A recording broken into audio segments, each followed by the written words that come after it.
Hello, everybody, and welcome to Graded Point Live. I couldn't find the start button. That was Oh it, no!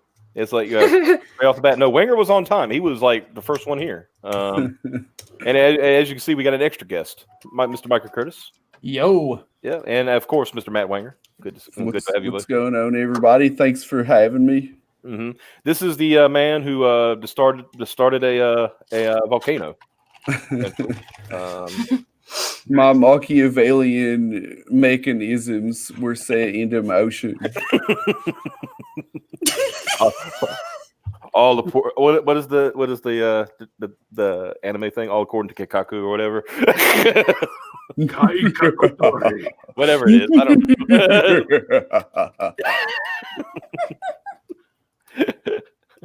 know. So Wenger's been busy lately. He's been antagonizing people and making money. Yeah, honestly, I feel cooked because I set all this up and then it becomes like this huge live stream, and I didn't get an invite to that, but Adam Frienda did. Yeah, it honestly hurt my feelings a little bit. Is he now Adam unfriended to you too? No, it's not his fault. Adam's my homie. I just don't know why that he was on there and not me. I don't understand. Does that make sense? No, I think you're right. I think you got a good point. Oh wait, hold on a second. I got to do something. This is gonna make a change here. By the way, this is your. Go ahead and talk about your book, because I got it on the screen right now. Yeah, so my comic is called Super Harem, and it's sexy ladies and giant monsters. It's got some great character development. That's what people want. We don't get that in modern comics. You see the main character looking sullen. He's a sad guy because he has this weird power that sounds like it would be great, but it's actually a living hell. So what it is, with any woman he makes love to, she gets superhuman powers. But the powers actually come from hell, and sometimes these giant monsters come through. So every time that Tim has sex, he could destroy the world. Oh no! Nice. That's a lot of pent-up frustration. Yeah, he was in love with this girl, Sophie, and then when she realized that it was because of them that these monsters were coming, she left him, and he's been all alone for an unknown amount of time until he meets this crazy chick, Journey, at a party, and now he's stuck with her because she likes the fighting monsters. Oh no! I knew a girl like that. Oh, I'm sorry. He thinks it's cool. Kevin Spladey says he should play for the other team. Yeah, well, Tim, he's just not into that. He would rather be alone and put his magic sperm into a tissue. Yeah. He was there was a good point we were making, and I think you saw it earlier, Wenger, where it was making the thumbnail for tonight. I was talking to Caleb, Caleb Prime, anybody who follows him on Twitter. We were DMing, and he goes, imagine if Cap had this power, but nobody would ever. Yeah. But then he said, but nobody would ever get any powers because Cab is gay, Lamau. And Wenger, to explain this a little bit for you, Cab, if we are, war campaign, our internet gay, right? That's that's the lore. Could have fooled me. No, well, yeah. So he's real life gay. No, he's not even real life gay. What we do is we take all of our collective gay, internet gay for this show and put it onto him. Okay. And so we just constantly, it's haha, Cap's gay, and he's like, man, damn. Yeah. So you just wheel homosexuality into him. Yeah. Mm-hmm. It's Doug TeNaples' worst nightmare. Yeah, you should do that to Doug and see how he feels about that. Or Mike Miller. Just the big thing with Doug TeNaples is you can't let him outside after a rainstorm because he'll immediately become an atheist again because he will think that God is promoting LGBT propaganda because of the rainbow. I saw. Yeah, I don't understand. Like, Doug seemed to even be offended by the new guy meme for some reason. I don't get why that would bother you. That was strange because I thought, I thought that like it took a meme or it took a webcomic that was like, pretty. It sucked, It for was the bad. content. badly. Yeah, but then took the guy, the one thing from it that was good, and then he made it the like meme of 2019 already, or in 2020, excuse me. We didn't move it to a new year, didn't we? I was there. What am I talking about? No. Yeah, look at this great art. This is Joe Ball on the pen and inks, and Farah is what she goes by on colors. Yep. Because She's a foreigner, and I don't know how to say her real name, so all I can say is Farah. But she's very good. Let me get my Normal Normaliza. yeah. I said let me get my Indian war chief here over on it. He'll Yeah. he's good at translations, so yeah. Joe Ball. I've seen We a lot have 30 pages fully finished, lettered and everything out of 48 that were promised. So we're getting close to being done. Mhm. And we're sending out the first chapter to all our backers, so you can read it right away. If you back Super Harem, you'll be able to see just how great it is immediately. Yeah, the reason Joe Ball will always be remembered in my mind because in the first Drawn and Backhold, which I think Micah was there because he won gay, Oh yes. yeah, the most gay. And again, But- John Malin, I'm getting my title back at some point. Yeah, Just give it time. that's right. Yeah, But, Joe did a great show on there. That was the one. He was the one I laughed my ass off because while everybody else was like, started, he wasn't even doing anything. He just, he just puts the camera on him and he's smoking a cigarette. Like he's like, I'll get started in a minute. Like, like he waited 30 minutes before he got started or something. Yeah, he trolled him hard. Yeah, that's also the one where I think it was like everybody was telling Canales to take his shirt off, and he did. And then like a minute later, like Simon Sim puts his camera on, and he ain't got no shirt on either. I asked him about that later, and he said, "Oh man, that's normal. I just usually don't have a shirt on, so I just say, well, turn the camera on." And they always do that to Ebi. Yeah, take a shirt off. Yeah, we tried to get him to take his shirt off the last time he was on here a couple weeks ago. That's a great art by Carlo Rowe. Yeah, that was really good. Yeah, I like that too a lot. Yeah, this is how we started out when we were first promoting it. Mhm. Is I told Carl, I was like, I want you to just make something that would make SJWs go insane. I want it to be absolutely triggering. Mhm. And he was like, okay. And then I would just go anywhere they were complaining about sexy women in art and post that. And I would be like, Super Harem, it's empowering women. And they would go insane. And then we would make money. Let me just say this: like how much Piper loves that. I could hear her bite her lip when she looked at it. So, folks, yeah.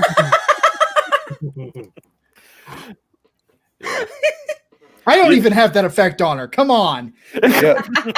They were picking it apart. Like, have you ever seen incels? They'll get a picture of a pretty girl and then they'll be like, oh, her eyes are too close together. 2 of 10. They were doing that to this picture. They were like, that red solo cup. That red solo cup looks like shit. When you gotta criticize the cup, the perspective is totally off on that solo cup. God, To be fair, that solo cup, the one that's standing up, that is off. But who fucking cares? Yeah, that's not what you're supposed to be looking at, though. Yeah, your eyes should be drawn in this general direction. Right, especially like the super shiny boobs on the red top chick. Yeah. Like I like her boobs, and then I like the closest one's hair, and then I like the other one's outfit. So if you combine them all into one person, you're the ultimate hot chick. Yeah. But yeah, that's like if Wenger went to the barber and it says like, "What do you want, fam? I want to offend every SJW on Twitter. Say no more." Yeah, that's how it went down. I gave Carl the storyboard that I have, so he read the whole comic, and I said, "Just make something that is very offensive," and this is what he made. Piper. Skits is coming. Beware the Ides of March. For $2.99, thank you, Skits. I think that they were shitting on it so much that it actually hurt his feelings, though, because that's all he wanted to talk about for like 2 minutes. How they were talking about the red Solo cup or the like umbrella and all this stuff. What's wrong with the umbrella? What's fine? What's going on? He's like, look at those feet in the front. You know how long it took me just to get those feet right? And they want to talk about a fucking Solo cup. It's got a fucking flare on the toenail. It does. That's like beats. Really good impression of Carl, by the way. James Hayes is putting the angry potato in there. Yep. Yeah, that's the Carlo Rowe emoji. The angry potato. 6 out of 10, not ponk enough. Yeah. Excuse me, sir. Are you saying punk? Sorry, I can't understand. Who gives a fuck about a fucking Solo cup?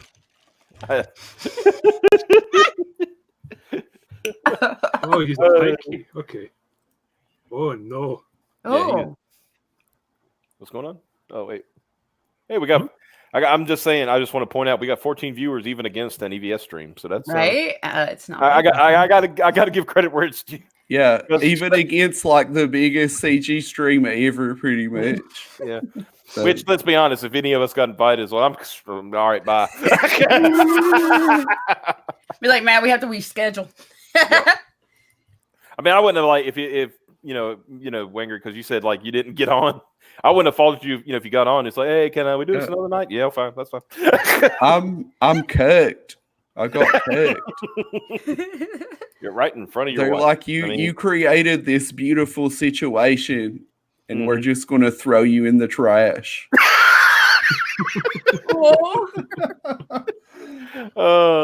ought to do a rage. Like I need to get my soundboard out.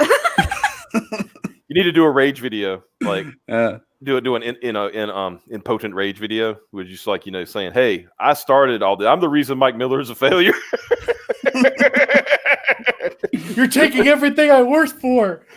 Damn you, we're streaming against EVS and wait, what is it? Where is it? Nerdrotic, and we're going to be streaming against Mandy too. Well, that's if Malin can get off EVS stream.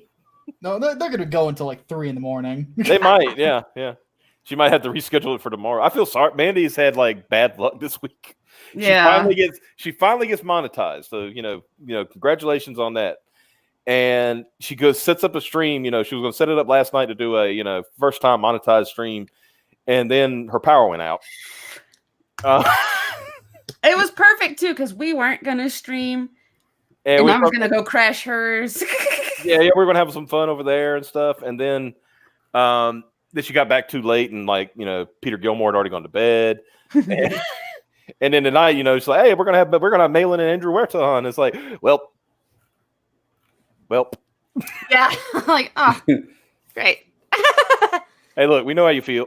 Mandy, we know how you feel. I remember one time we had Micah on, and Micah said, "Hey, I got to go. Ethan's calling." This is true. and I think I said, "Go, go right now." Yeah, because if I remember right, he asked for me specifically. I'm like, he doesn't do that very often. So yeah. It's like I'm getting summoned specifically, so I need to what's this? Arcada has the transcript finally, so he's going to have a ton. I guess you're talking about the Vic transcripts. Really? Well, I saw that Tug was posting some of those transcripts. Oh my on gosh, he's, on the Twitter today. he's not going to stream tonight, too, is he? Oh God. Well, luckily he goes at 12 Eastern, so Oh, okay. we got a little That's time. not bad. before that, Yeah. Mhm. It's like all of YouTube is streaming right now. Crazy. Yeah, let me. I'm just gonna peek over at my just at the people I follow. Let's take a look here. Let's see, not including us. 1, 2, 3, 4, 5. That's just 5 that I follow. So, and First Friday night of the new year. Yeah, you would think at least some of these people would be out not streaming, damn it. Dang it. dag nabbit, Right. dag nabbit. So what's this ash can down here that I was looking at? Yeah, so I drew this originally myself as a, Okay. like a web comic. Okay. And so I already had the whole comic, but I wanted it to be like top tier art.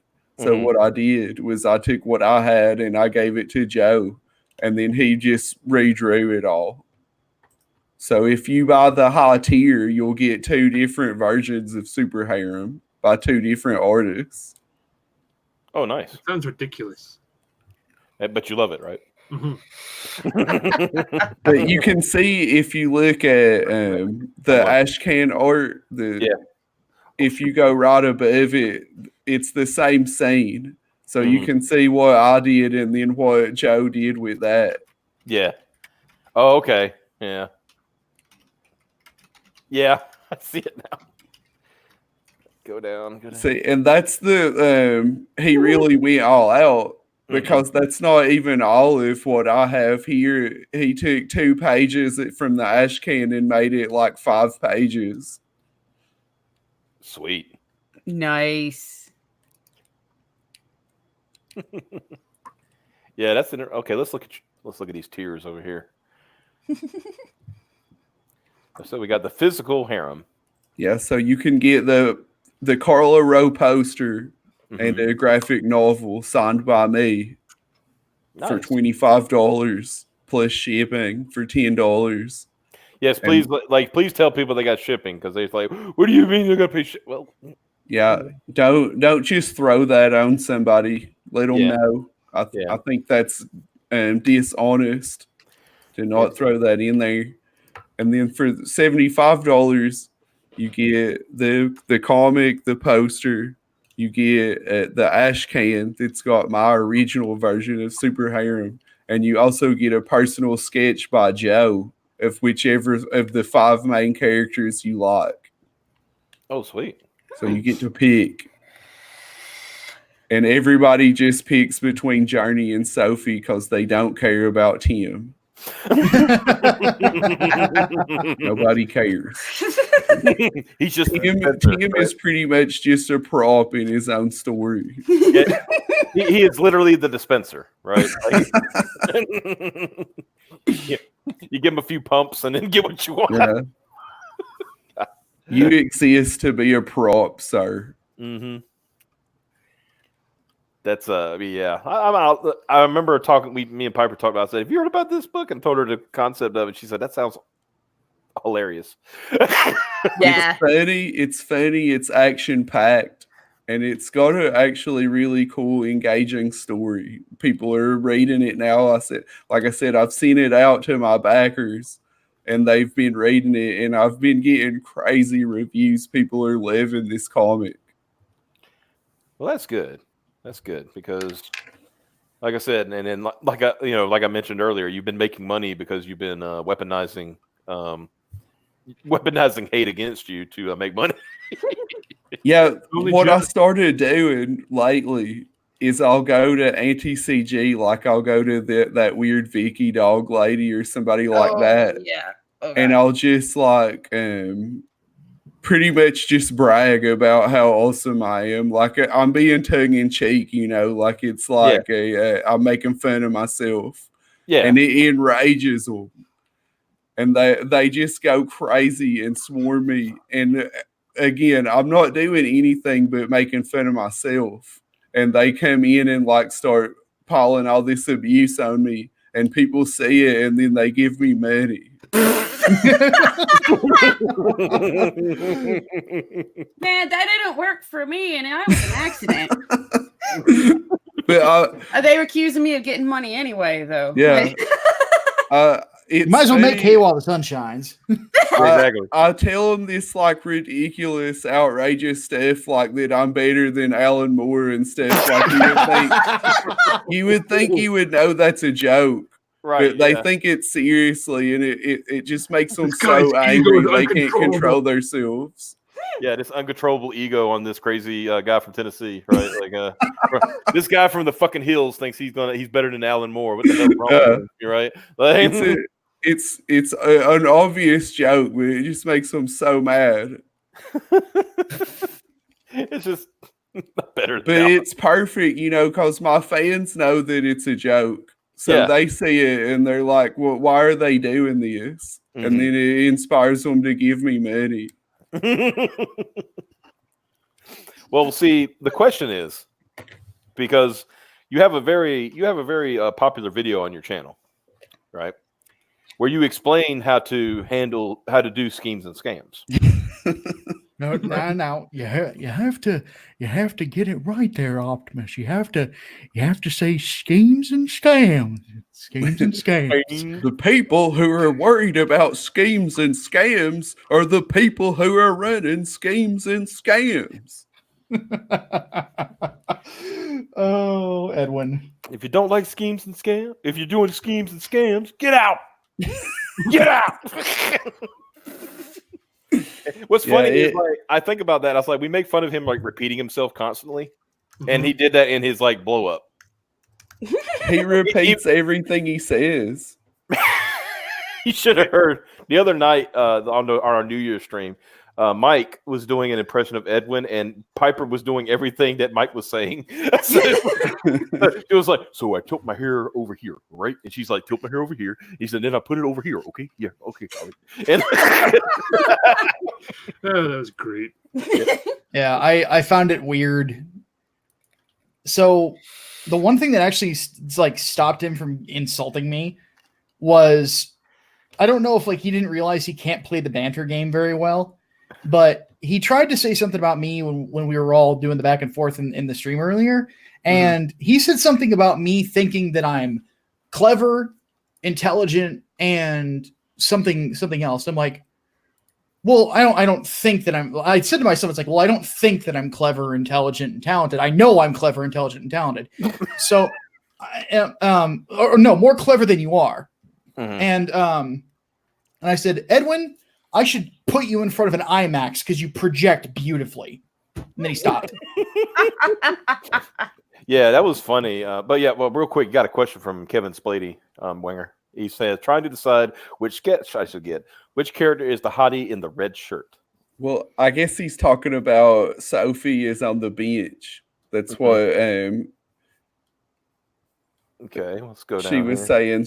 She liked her titties. Oh, okay. Yeah. The ones that are well oiled. Yeah, they're all shiny. So I think he's talking about Sophie. I think. Okay. So sitting there on the ground with the tattoos, that's Journey, and Sophie's on the bench, and Ashley's in the back. Okay. All right. And of course, the dispenser is not anywhere on this picture. Yeah. So, and then there's also Tim, of course, is the main character who's a prop in his own story. And the villain is Baron Fox. You don't really see him, but he's on the ashcan art. He's like an affable villain, he's not really against the heroes, but he kind of sets things in motion. Gotcha. So do we see him in the preview art or? Yeah, he is in the PDF that I've been sending out in chapter 1. Okay, so we haven't, and unless you're a backer, nobody's seen him yet. Yeah, gotcha. Okay. Or me.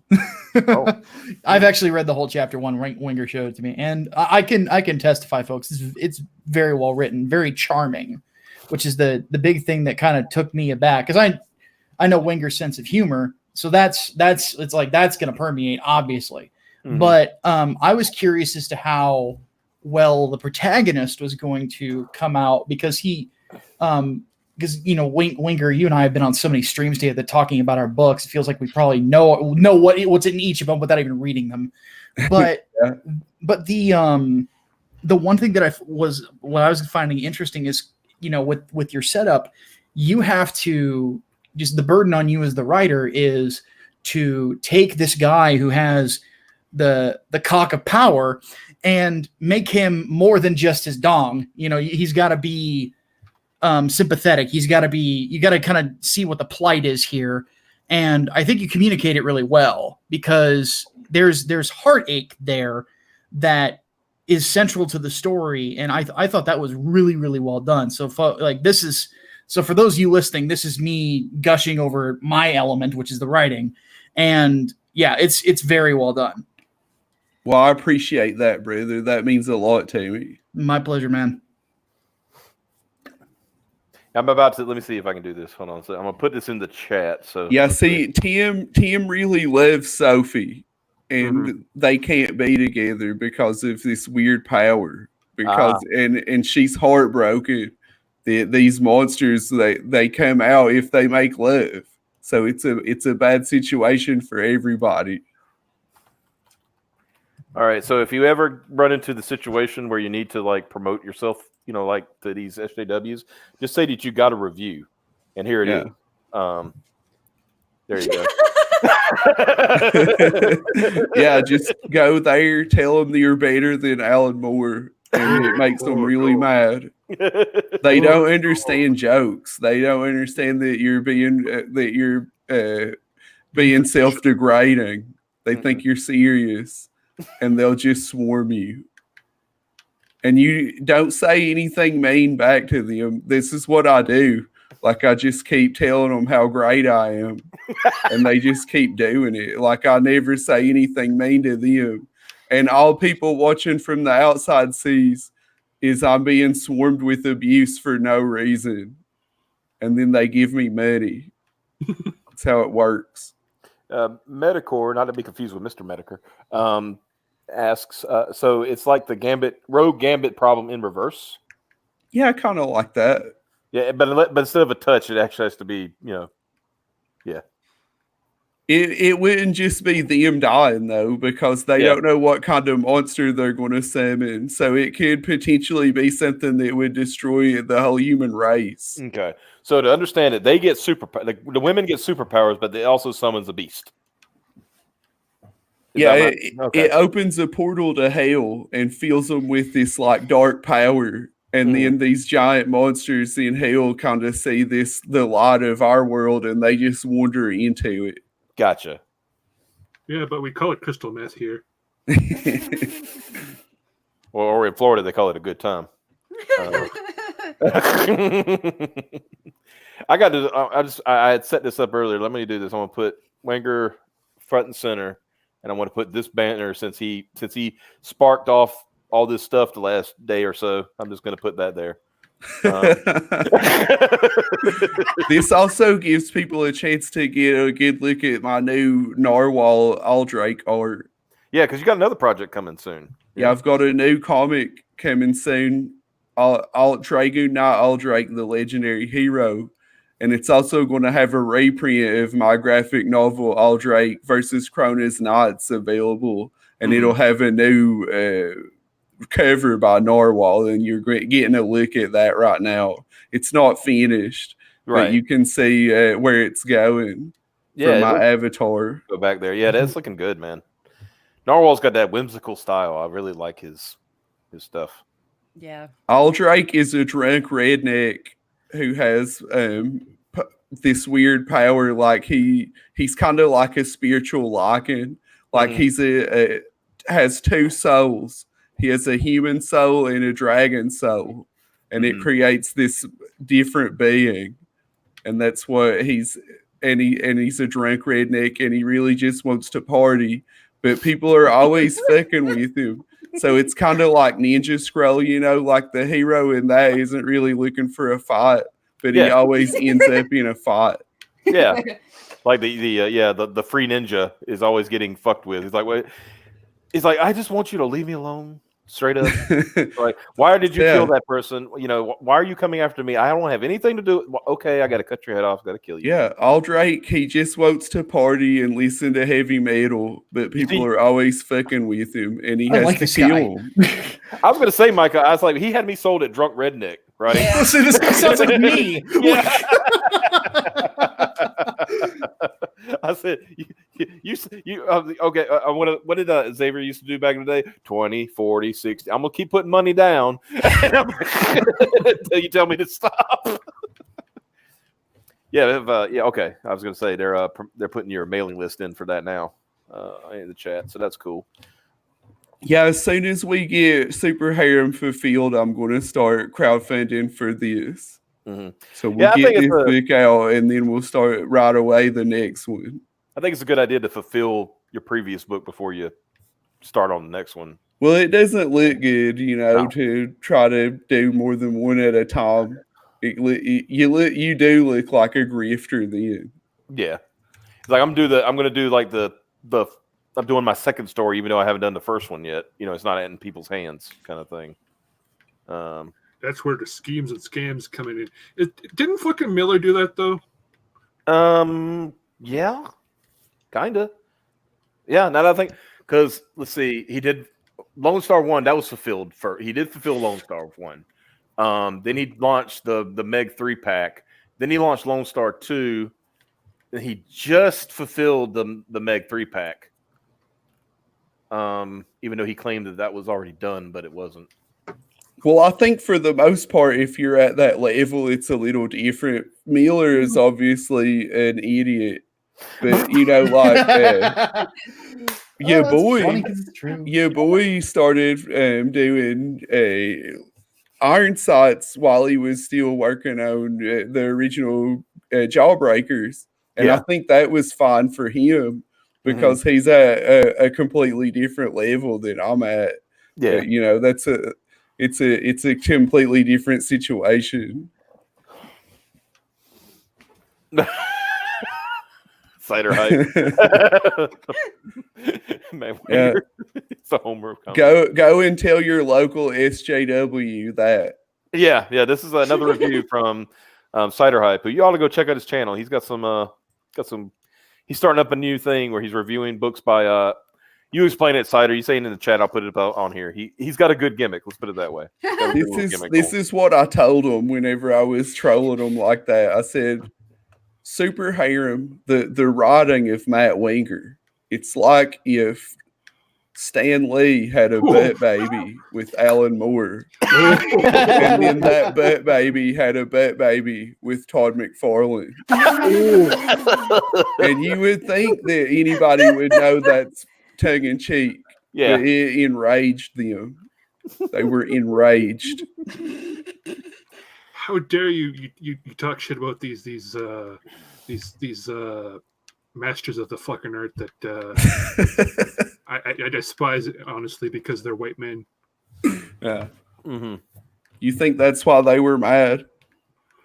No, I think that they were mad because they're trying to they think that you're being serious. Yeah. But they're also being facetious as well, because considering that most of them hate white men. James Hayes is talking about how Mitch Breitweiser got crap for his Indiegogo while he hasn't fulfilled Red Rooster yet. But Red Rooster is like 2 years late. I mean, that's totally different again. Yeah. I think that a lot of it has to do with timing.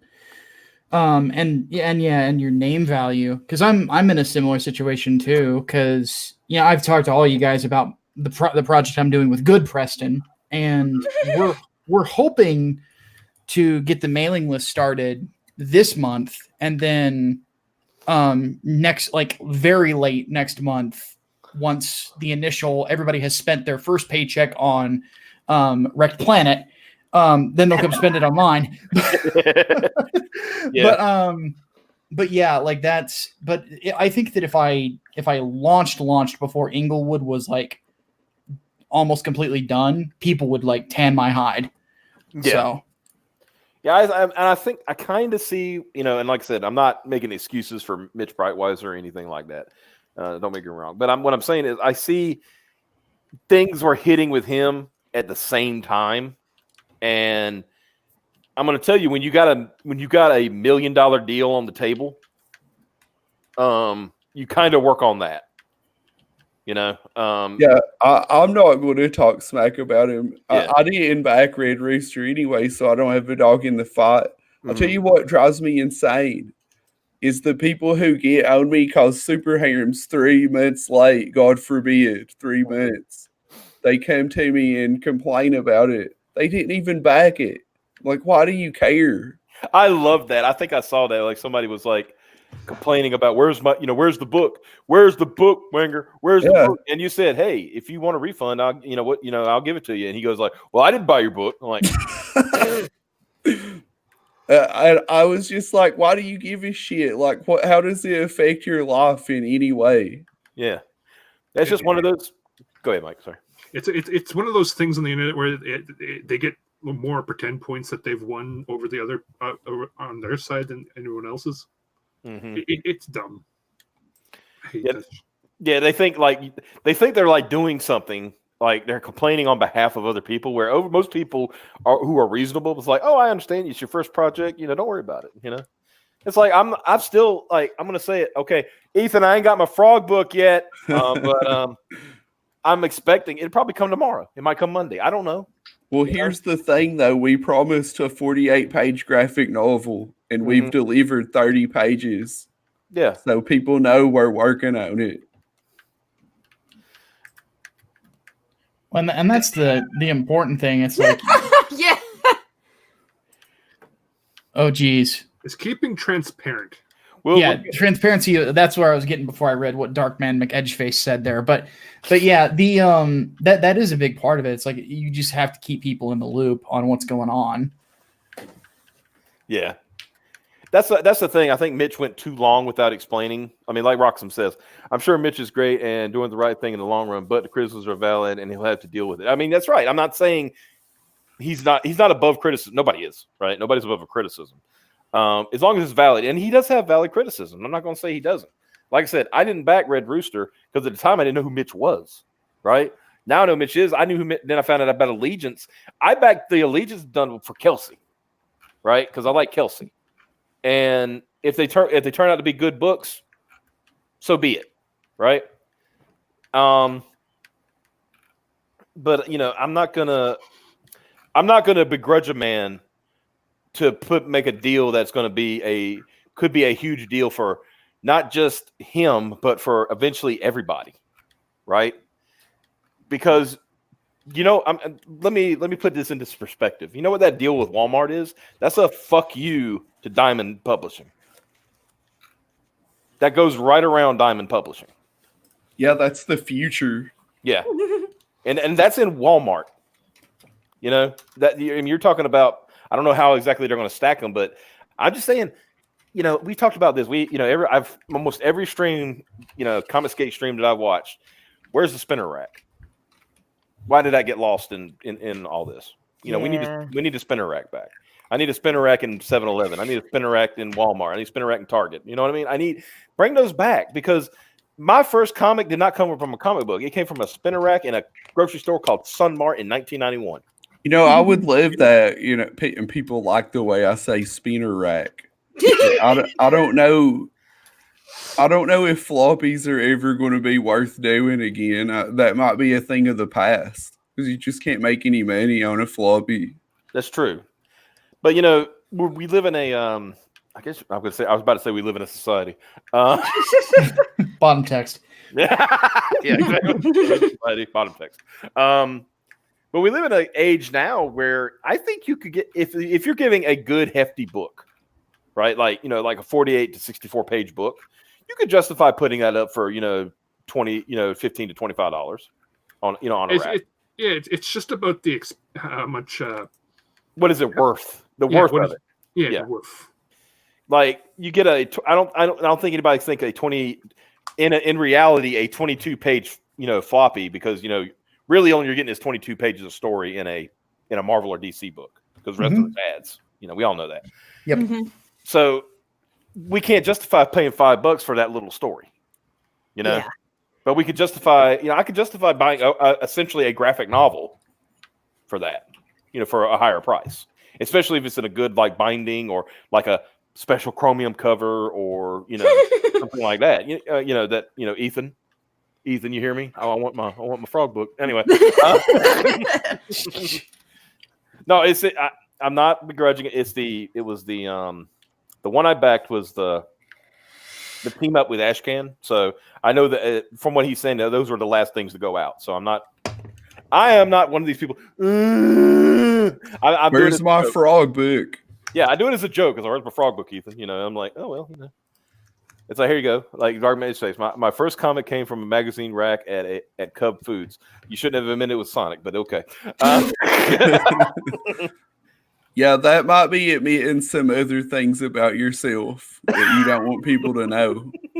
He knows way more about certain lore of Sonic comics than he should, in all honesty. Oh, man. Is that really a place you really want to travel down to? That's the real question. The story has changed. He had to rescue himself there. We had to retcon an immediate retcon of the story, of the origin story. But yeah, Medicare says I heard when I hear spinner rack, the first thing I think of is that spider Pokemon. Yeah. So let's talk about the elephant in the room. We kind of danced around it a little bit earlier. Let's stop sharing for now, since this is a discussion. But yeah, Mike Miller is fucking dead, and Wenger killed him. Yep. You got to lure them in with some false sense of security, and then just ask the right question. It's called giving them enough rope to hang themselves. Yeah. You did. It's a strategy. Thing. Yeah, I'm actually curious how that came about, because a lot of us, he will not talk to. He'll insult me any chance he gets. But then again, I kind of return the favor, so I that's to be expected. But how did you manage to even get him to talk to you? Well, it's been a process. So Frienda did that interview with Pussy and Obelus, and it was great. Oh yeah. And I told him, I was like, dude, I want to do that to Preston so bad. I want to get Preston on my stream and just ask him questions. It would be so funny. And I was like, how did you set that up? Because I want to do that myself. And he was like, well, first of all, you can't go around being a jerk to people like you do. Yeah. I was like, but we have a good time shitting on Preston. So what happened was Adam messaged him, he was like, hey, would you like to have a debate? And he didn't respond. And then days later, he was like, okay. It was just so weird out of the blue. He just decided to do it. So we did that interview. And then me and Adam Frieda, because it was so successful and people liked it, it was good content for everybody. They enjoyed the stream. It was like, well, we got to do more of this, because that was by far my biggest stream that I'd ever had. So we were thinking about people we could get. And he was like, well, what about Mike Miller? And I was like, I don't really know Mike Miller. I've never talked to him seriously one time. And I was like, I would do Edwin, but I don't know if he would do it. So I messaged Edwin, and he never responded. And then Adam just all of a sudden started a group chat with me, him, and Mike, and just straight up asked him like, hey, you want to debate Wenger? And he didn't respond until about 11 p.m. last night. And he was like, why would I want to do that? And I said, because I asked you to. And he goes, okay, but we have to do it right now. What? Because he impulse bought you. Yeah, you would normally prepare for something like that. Yeah. And I just drank a big tall boy beer, and I was about to go to bed, and I was like, okay, and that's how it happened. So is this how you want to die there, Miller? Yeah, I was completely unprepared. That's the beautiful. If you were unprepared and still, Still pulled on him. yeah, Unprepared and I one would- beer down, I can think of worse ways to prepare for something. true. I downed a tall boy Yingling and I was ready for bed. And then all of a sudden I was debating Mike Miller. Yeah, And you here's a better look at this awesome narwhal art that we're working on. That's nice. Also, I'm picturing this is where you were dressed when you were going to bed. Like, Yeah, that's how I dress at home. just put on some a dragon helmet and some shoulder pads and They it just was hope like for the best. no, you're just having a good time. I mean, it's kind of like when Florida man goes out for a drink. It's like This is what it takes to get me up. I can't get an erection if I'm not wearing my dragon helmet. Yeah. Can we remove the helmet? No. the helmet stays on. There's no. You only Yeah, get but if you want this really dope cover for Aldrake versus Krona's Knights, you'll be able to get it through my next campaign. And Aldrake versus Krona's Knights is over 200-page graphic novel. It's very funny. You can actually get the digital version right now for $1 if you look it up on Gumroad. So you'll laugh a lot. It's got great action. It's got a really cool story. So it's definitely worth $1. Is that how much? It's Yeah, gonna where be? is that? Yeah. Oh, it's on Gumroad. You can download it on there right now. But we'll have a new physical print with this cover in my next campaign. Nice. All right, let me see here what I got.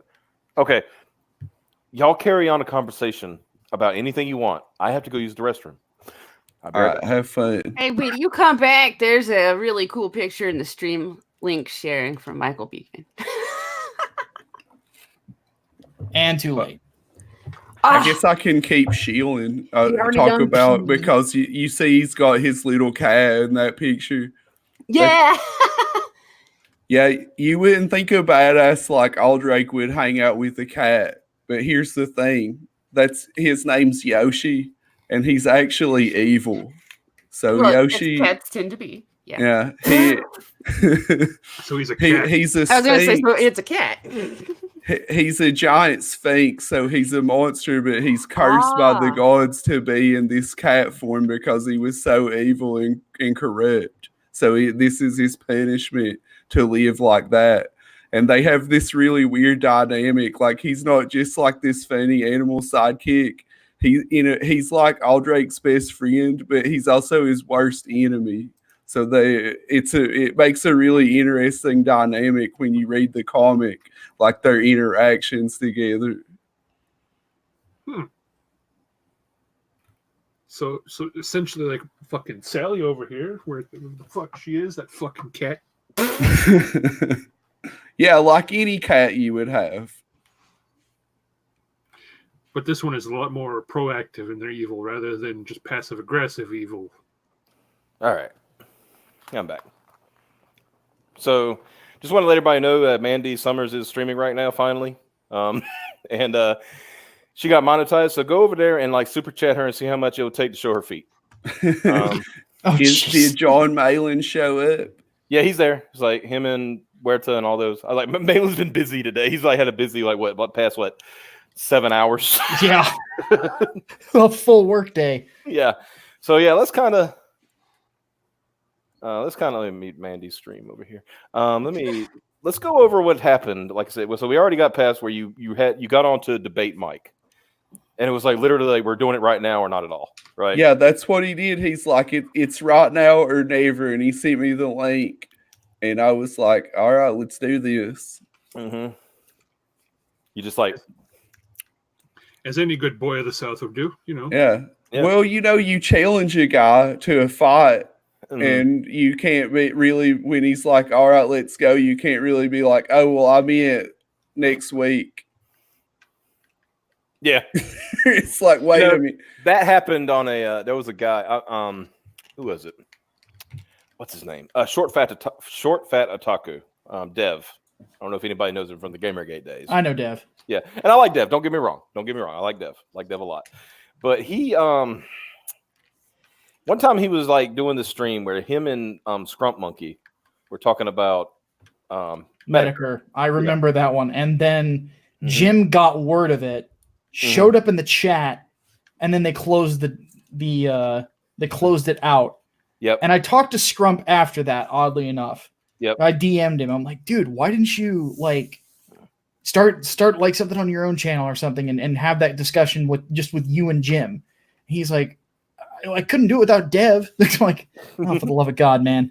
Yeah, and he told me I think I talked to him a couple weeks ago, and we talked about reminiscing about the year kind of thing. And he said, I honestly wish I had have, like you said, gone on his channel and then do the debate, because honestly, I think the Scrump Jim debate would be better than the Dev Jim debate. Yes, because Jim's just gonna yell at him. Yeah, whereas Scrump could actually debate with him. Yes. So yeah, Scrump's no pushover. He's a pretty smart guy. Exactly. What are you showing over there now, Wenger? You want me to add that to it? Oh no! Okay, you're closing that I up. was going to get the Game Road link and send it to you, so Oh, okay. we could get that in the chat if you don't mind. Yeah. 3 streams? Sure, why not? Yo, here you go. James Hayes, forget that. Y'all super chat at FizzGiggity to show that the tight sweater pic again. Wait, what? Yeah, War Campaign. Apparently, they did a deep dive of Piper's social media and found a sweater pic that she did a couple years ago. In the Virgin Killer sweater, whatever anime sweater thingy. What? Okay, now everyone's deep diving. Let's see. No. You're gonna be scrolling for so long. I don't know who had the patience to do that, but holy shit! You're talking about War Campaign. Well, not to mention Piper posts so many memes and gifs Right? that you're gonna be there forever. That's why I was like, so somebody in War Campaign, like, I don't know even why they were going through my media, but they had been going through it forever. Well, I don't know how. Well, here's my question: how did I get tagged in the one with you and your bra? Good question. I no idea. I was very I'm like, I was just scrolling through my mentions, and then there's Piper with the fangs, and I'm like, wow, Piper does have big boobs. Yeah, I can't remember why you got tagged. I know at one point I started getting likes on the ancient aggressive cleavage picture from back in Gamergate days, making fun of PAX. And I was like, well, that's weird because that's like really fucking old. That's ancient shit. Yeah. And then the other night, Never underestimate the thirst of the internet. Yeah, and War Campaign apparently. Yeah. Again, never underestimate the thirst. I love those guys too. So. Simps are a force of nature. You can't ever. You have to respect the simps. You know, you don't want to disrespect them. No, definitely not. No, bitter. I'm not complaining. I'm impressed and confused mostly. Yeah. Like anybody, like it takes a lot to get Piper like quote upset and and stuff about stuff like that. It's usually the one thing they'll get Piper upset is like saying she did something she didn't do. Yeah. And that's like the trigger for Piper. And most everything else, like she's been toughened up, by us ribbing her for like a year or so, stuff like that. So she's. I've been here a while, so no, none of that bothered me. I was just kind of sitting there. I watched the stream and I was laughing my ass off. Well, it's like War Campaign. Rose sends her a link to the D live stream, and it's like, oh, what's this? And I think it was when they were voting for like hottest female or whatever. Yeah, I wasn't on the roster, but. Yeah, I think it's because they didn't discover you until after this year, Like yeah. Like that. Well, that's what I was wondering. I was like, how did my boobs even get on the radar for them to go looking for? Well, they left me off of that list too. Yeah, because they I had. got Go ahead. I got kicked by a narwhal. Yeah, it was. Oh, Yeah, Yeah. the hottest woman in CG was Narwhal, Mandy, and Mrs. Biggins. Well, they just said sexiest CGer, so Sexiest it wasn't CGer, a that's what it is. gendered thing. Yeah, That's yeah. right. Sexiest CGer. I'm sorry. It'd been funnier to say hottest female and still put Narwhal on there. I Maybe voted they for. should just make 2 categories, one for sexiest female and one for sexiest male. That way there can at least be 2 winners. Yeah. And then do one for most gay, which would be come Well, down yeah. between Micah and John Malin because yeah. Apparently, yeah. I had plans for the next Drawn and Backhaul. I don't have they even done one since? I don't think so. I don't think so either. I need to talk to Ro about that. But I had a plan of coming out as Gazer Fist. Literally. So what I was gonna do is I'm a metalhead, so of course I own a pair of dark sunglasses. I own a leather jacket. I own a leather trench coat too, because Rob Halford is my idol. And I was going to, since I don't have baby oil, rub something else that would make my skin shine on my chest. Just wear the leather jacket and the sunglasses, and act like a parody of Razor Fist the whole time. That would be hilarious. And I've got the whole carpet of virility on my chest, so it would be like all hair. So yeah, we had I had Simon. I had him going because like in the leading up to they were supposed to have the rematch stream. What's his name? Malin. yeah, After he broke Roe, quote unquote. yes, and.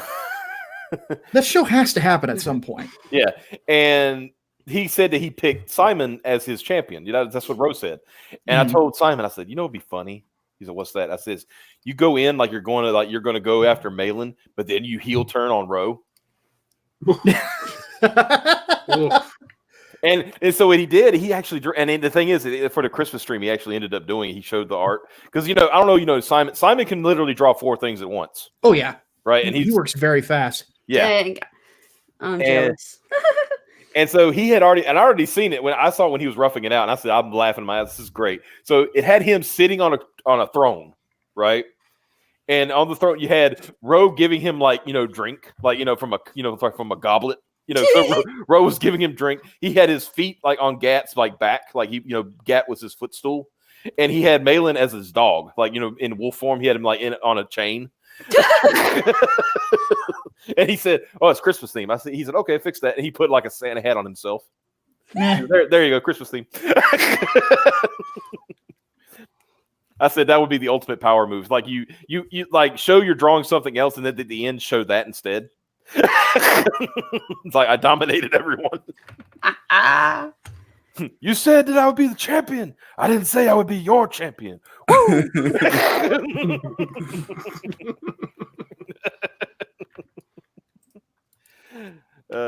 Yeah. So where were we? Oh, got Joe Froggo. Totally not a Froggo. No, definitely is not Joe Froggo in any way, shape, or form. He is not breaking the TOS of any kind of way, shape, or form. He is a totally new entity.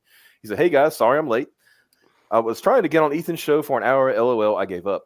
Okay, Was he just taking callers now? So everybody got on but me, I guess.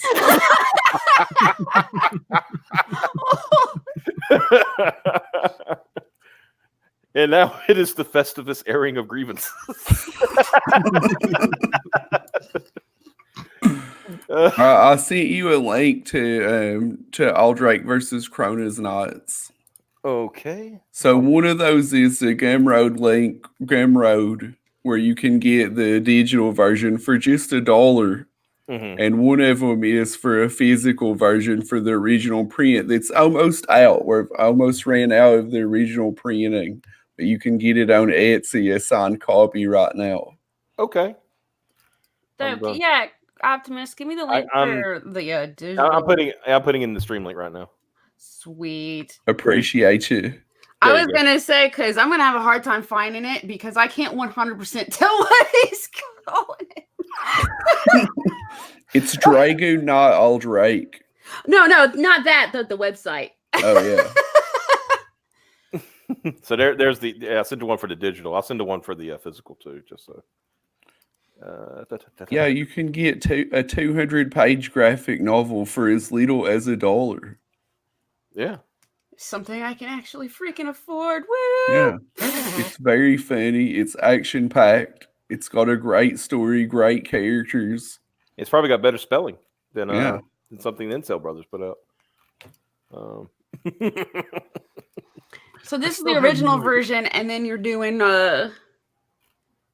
Well, this book is Aldrake's origin story, so I'm doing a sequel to that, and for a Indiegogo, and you'll okay. also be able to get a new printing of the original book with this art on it for the cover, the narwhal art.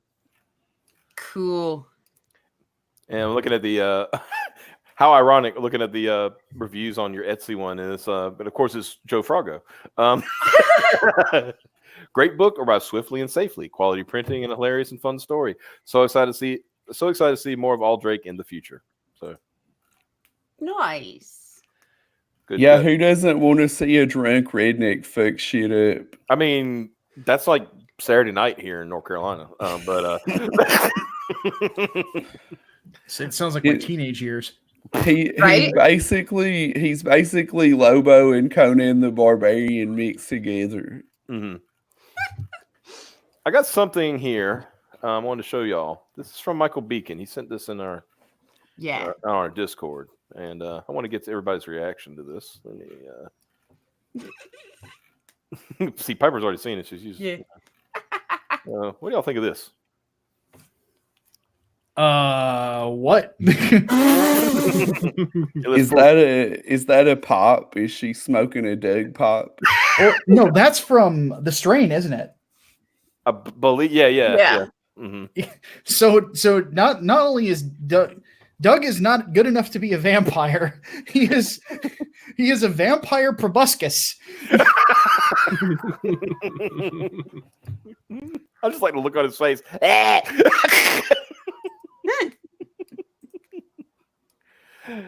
That's.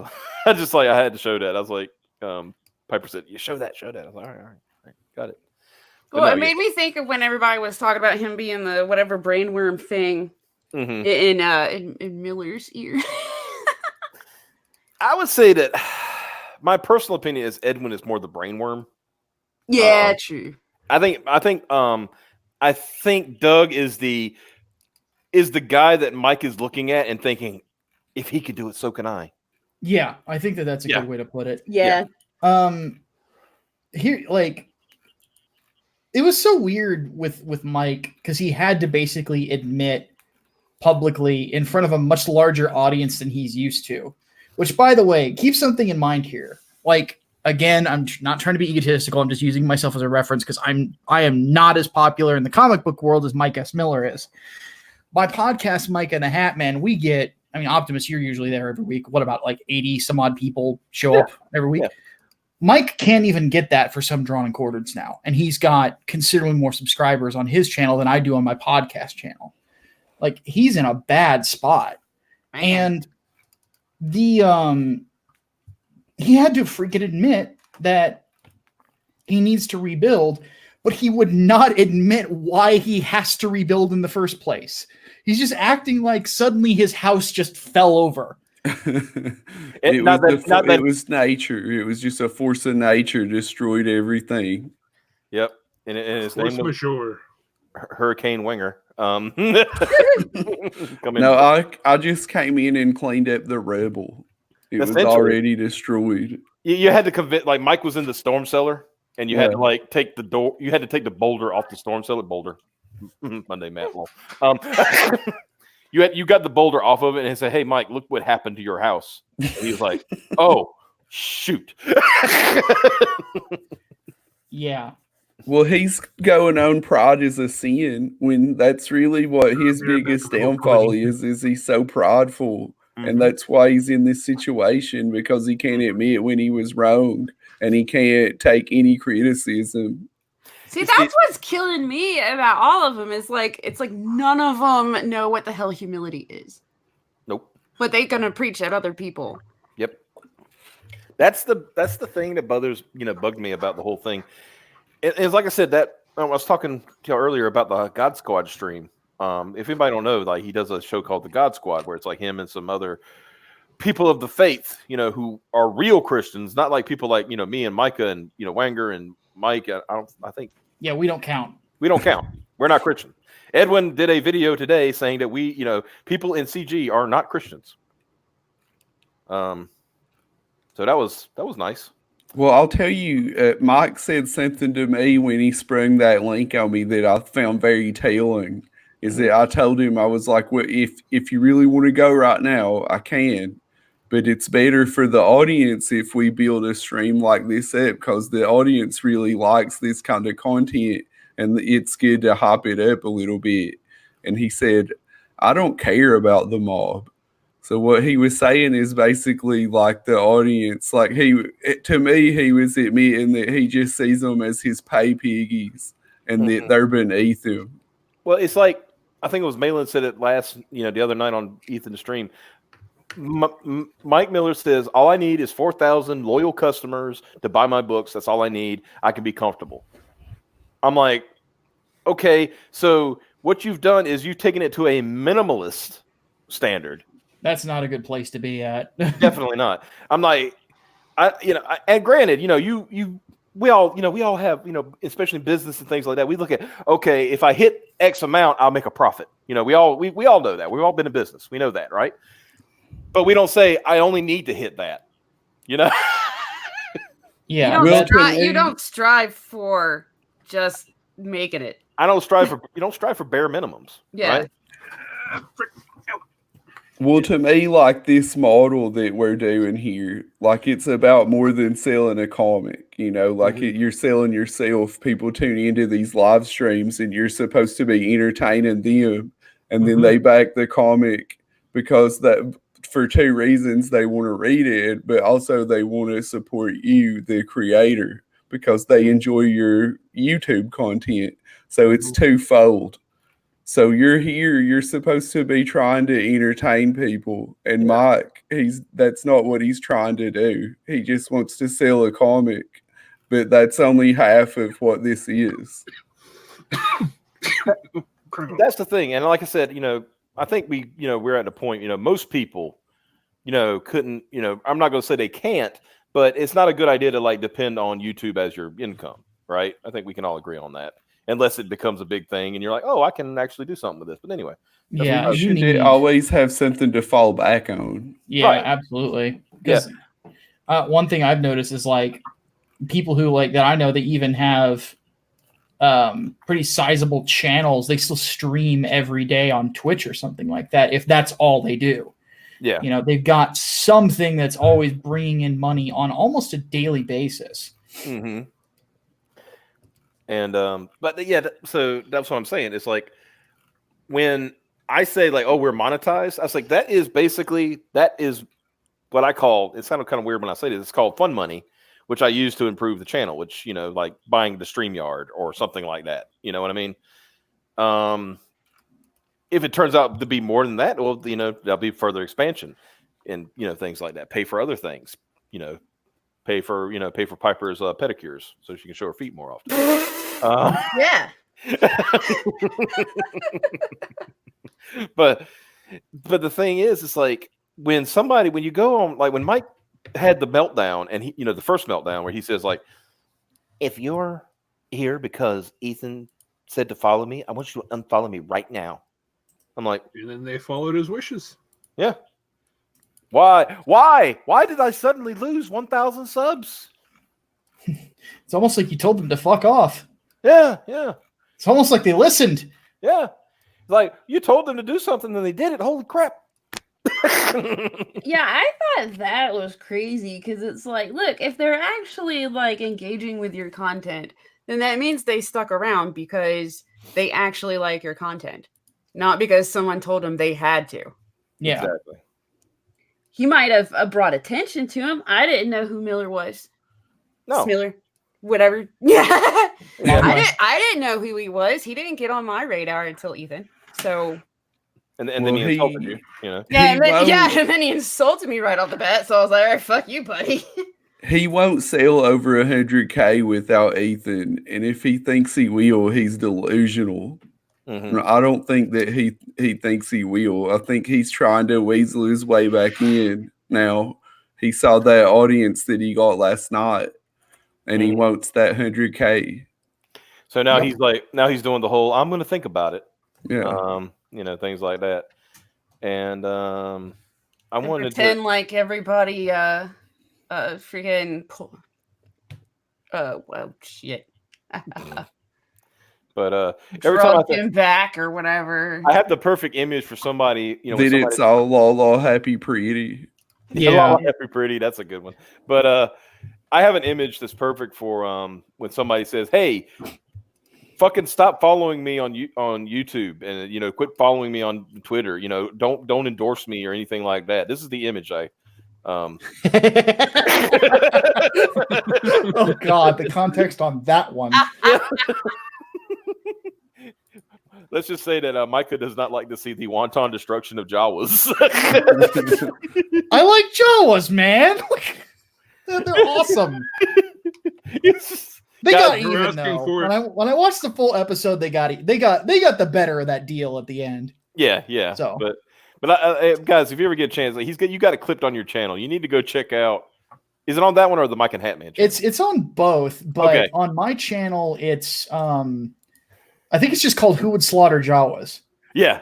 So go check that out. It's a funny little bit from the stream where they made Micah watch the clip from The Mandalorian where he kills a bunch of Jawas. Yeah, it's from episode 2, and Yeah. I was just I keep in mind, like, whenever you watch it, I had not seen The Mandalorian yet. So you were seeing it out of context. Yeah, I'm seeing this Boba Fett looking motherfucker with a cape blasting the shit out of some of my favorite Star Wars creatures. I'm like, what the hell? But I think it's the way you did that. When you put your hand on your head and you went, no. That was great. But yeah, I've always said this needs to be a meme. Just like you, I mean, just Micah is very understanding what's going on here. Yeah, use that, folks. I would not be against it. Yeah, anybody want? I'll probably paste it on Twitter sometime. But yeah, there you go. Smiller doesn't need Ethan. He has the goo man in his corner. Look, like, on that topic though, one thing I found really interesting, more so, and this is me being autistic, I guess, not literally, but but me just kind of snagging a tiny detail and finding it interesting, is when they brought up Edwin and they started going through all the dirty laundry. I thought to myself, first off, it's like there's a lot of that I pointed out, and I'm just like rubbing my hands devilishly. It's like, got you, motherfucker. But no, I'm kidding. But in all seriousness, though, they're rolling through the stuff that he's done. He's supported Box Day and John De La Rose and the stuff that they say, and then the supporting the Incel brothers and just kind of egging them on and stuff like that. And that's these sorts of things. And the he's like, well, I can't, I'm not going to dismiss him, or I'm not going to stop talking to him. I'm not going to police who he interacts with. It's like, well, why do you want to do with Ethan? So but what I just found interesting about it is that he also had to admit that, like, publicly, that he's not a fan of those things. Whereas people like the Cherries and a lot of the other anti-CGers really want him to go all the way with the anti-CG crowd. I know that John De La Rose likes to call himself Comicsgate. I'm with John Malin, knives out, motherfucker. But the fact is that, and I mentioned this to Ethan earlier today because we were it was a bunch of us talking about it. I said, Vox Day wants Comicsgate because he thinks it's a win in the culture war if he gets it, and he wants to be on Mike's channel. He wants to be on Doug to Naples' channel. And if he can't be on there, he wants John De La Rose on there, or people along those lines. And the that I found that so fascinating because it really solidified where Mike is right now. I don't think that Mike is. I'm not convinced that he's evil anymore. I'm convinced that he's stupid, and he's stupid with a trolley with a devilishly trolly sense of humor. So he's like John says, he's only about half evil. Yeah. He doesn't understand that he has literally nowhere to go now. If he keeps going down that line of hanging out with the John De La Roses of the world, of the Vox Days of the world, or the Incel Bros and things like that, if he ever had that on his channel, everything that he has built himself on being this principled Christian guy, gone immediately. Yep. How Doug TeNapel is able to keep that is beyond me. I don't know how he can justify his stance with having those people on his channel. I don't either. It makes no sense to me either, brother. But with Mike specifically, that will be the hill he dies on.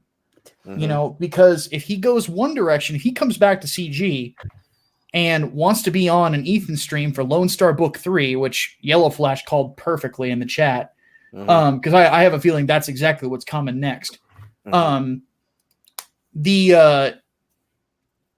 Everybody who he has built himself around and made excuses for, Hikaru, the Cherries, and those guys, they're going to turn on him immediately. They're going to say he's a terrible person. After they call him a terrible person, then he was a great person because he stood against the evil that is Ethan Van Sciver. Yeah, he's going to be this terrible, evil homophobe that, and then they're going to use the pride as a sin thing on him. And he's going to be in the exact same situation. And people in Comicsgate aren't going to trust him because of the way he acted beforehand. Yep. And yeah, you don't get a second chance at a first impression. He's screwed. He really, I don't think he doesn't understand it. He's just not smart enough to understand it. So that's just my perspective on this. Is like, that dude is beyond fucked at this point. Yeah, that's it's like there's two things that happen with Mike, right? Like you said, he's stupid. Yeah. And he's also that pride. You know, we talked about that earlier. You know, the pride, he doesn't want to be wrong. It's like Malin said something very poignant during the stream. He says, Mike, you're over here playing chess badly, and I'm playing expert checkers like a motherfucker. Yes. You know, he said, like, you know, even though you know, you think you're playing chess, but you're playing it badly. You've lost already. You just don't know it. You know how masters can look at a board and they're 50 moves ahead before it even starts. You know, Mike moved his rook and he's like, I win. You know, and then not knowing he's already lost. Right. That's a good way to put it. Yeah. But so James says, he's like, I'm sorry, but I no longer trust the character of Mike Miller. I won't be buying any further books. And that's absolutely your feeling, and that's a lot of people's feeling. That's my feeling. You know, I don't really have much sympathy for Mike in that regard, because yes, he's stupid, but at the same time, he would have to do a lot of, I guess, I can't think. Mea culpas, and almost a penance, right? Like, to kind of say, like, you know, I mean, this is me, and like I said, this is just me saying this. I'm not saying Mike needs to do this. But if it was me and I was in Mike's situation, the first thing I'm doing is decoupling from Edwin Boyette immediately. Like, dude, you've ruined my life. Yeah. We're done. Yeah, I didn't see it before, but you've ruined my life. We're out. I would never talk to Doug TeNapel again. He doesn't exist to me. Like, I don't. Yeah. I'm not gonna I'm not gonna look at Doug, because, like somebody said, he looked at. I swear, I believe Mike looked at when Doug hit that $700,000 on Earthworm Jim. He thought, I can get on Doug's good side, and that'll be my audience. I don't need CG. Yeah, that was a dumb assumption. Von Klaus and I had this conversation. He and I said, basically, let's say Von and I, in about a year's time, so Monster MD, and then whatever books he's doing next year, and then me with Inglewood, and then like 3 or 4 books I'm doing next year. Like, we approached Bandai Namco to do a Splatterhouse graphic novel, and we got somebody like like Rob Willis, who's doing Shinobi Sasquatch to do the art. Yeah. That book would make $500K. Yeah.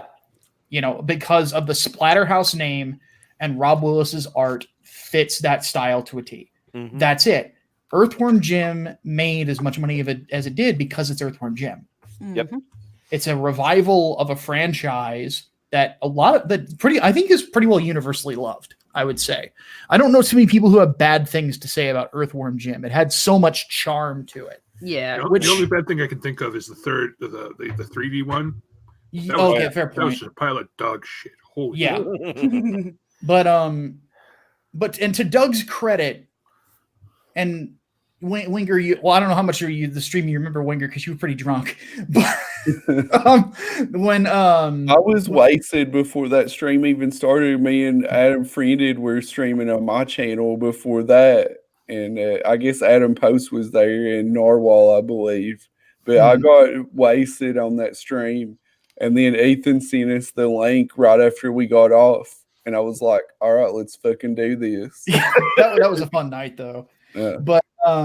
But yeah, the whole manly men thing and all that. Like, one thing that I had to admit with Doug is that if I didn't dislike him so much, I would find him disarmingly charming, and that's Earthworm Jim in a nutshell as a franchise. It disarms you with the charm that it has. That's Doug's style.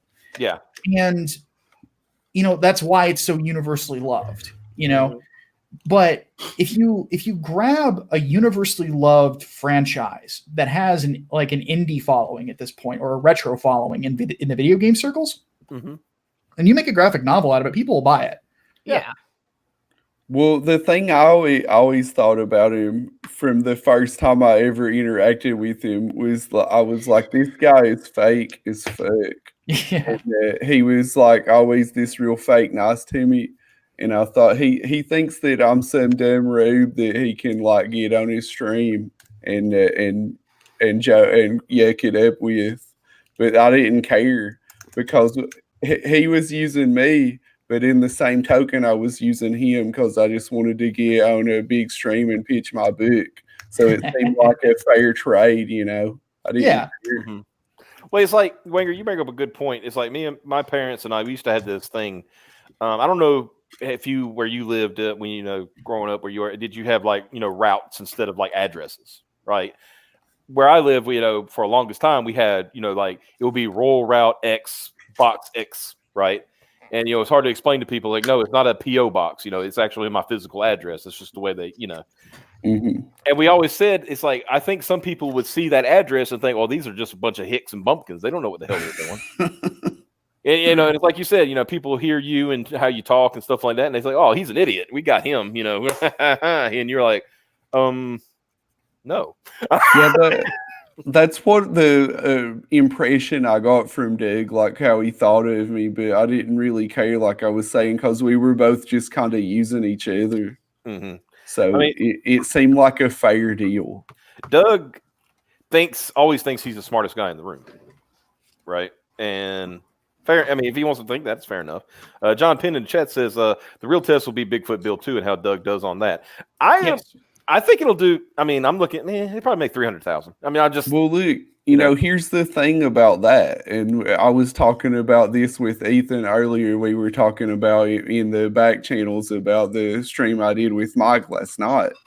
Mike, he was being extremely condescending to me the whole time, but he didn't realize I was playing him, I was just getting him to say all this stuff that he shouldn't have been saying, and that's what you want to be. Yes, please explain to my dumb hick self what I don't understand. Yeah. If you're in a position where your enemy is underestimating you, you've already won. Mm-hmm. Oh, and I'm just reading. I'm sorry, I was looking at my Twitter. Somebody's Velnet. I'm sure you've seen them in many chats. They're pretty good people. It says, "LOL, so much for Mike talking of principles regarding not wanting to have hate/spice/anger/drama super chats. He liked Hikaru's $200 venom against John Malin so much he read it twice." # situational ethics. Yeah, and then he at the end of it, he was starting to for positive reinforcement. He was clicking on like positive things for him in the chat. Meanwhile, it's lined with comic skaters telling him, "No, you're wrong. You're acting like a douche." Yeah, they were like, "You're lying," and he said, "Well, tell me how I lied," and then he would time them out so they could. Wow. I mean, you want to lie? I mean, Mike has seen some of my screenshots. I mean, I mean, do I have to show one of them here? I'll do it. I don't give a fuck. And he said to me, he goes, "They're saying I'm lying, but they can't show me how I lied." I mean, and this was just like when I did these screenshots. I'll put it in here. Give me just a second. These were like just so when Mike, because Mike did a stream, and Piper has seen some of my video work on this. When Mike was doing a stream with Edwin about the damn poll, that damn poll still sticks in my craw, right?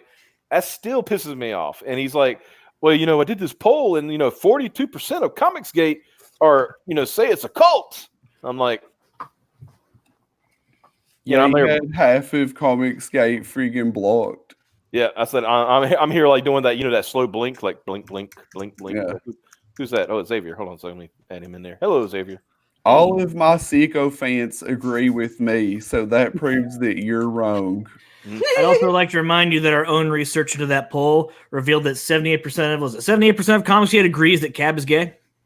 Yep. Yeah, we did our own poll, and it was 78% that Cab was gay. So I mean.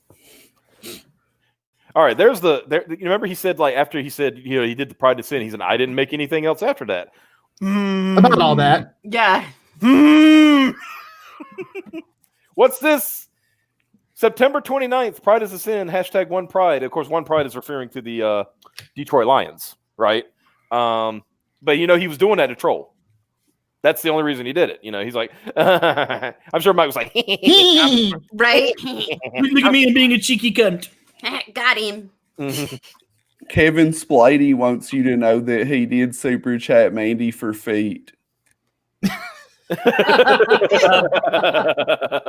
proud of you. God. You made it. Dark Gift Comics says, sorry. Once again, here you go, Wenger. Back. Sorry. Ethan sent the link in the chat, and I got on for a couple minutes. Wow. Nice. Sorry. Everybody got in that stream but me, it seems like. It's still going. I didn't go in either. We're the odd men out, buddy. Well, I just felt cooked, because I said all this emotion and nobody wants to talk to me about it. Well, we're talking to you about it. I appreciate you. Yeah, we got you. But yeah, Pride is a sin.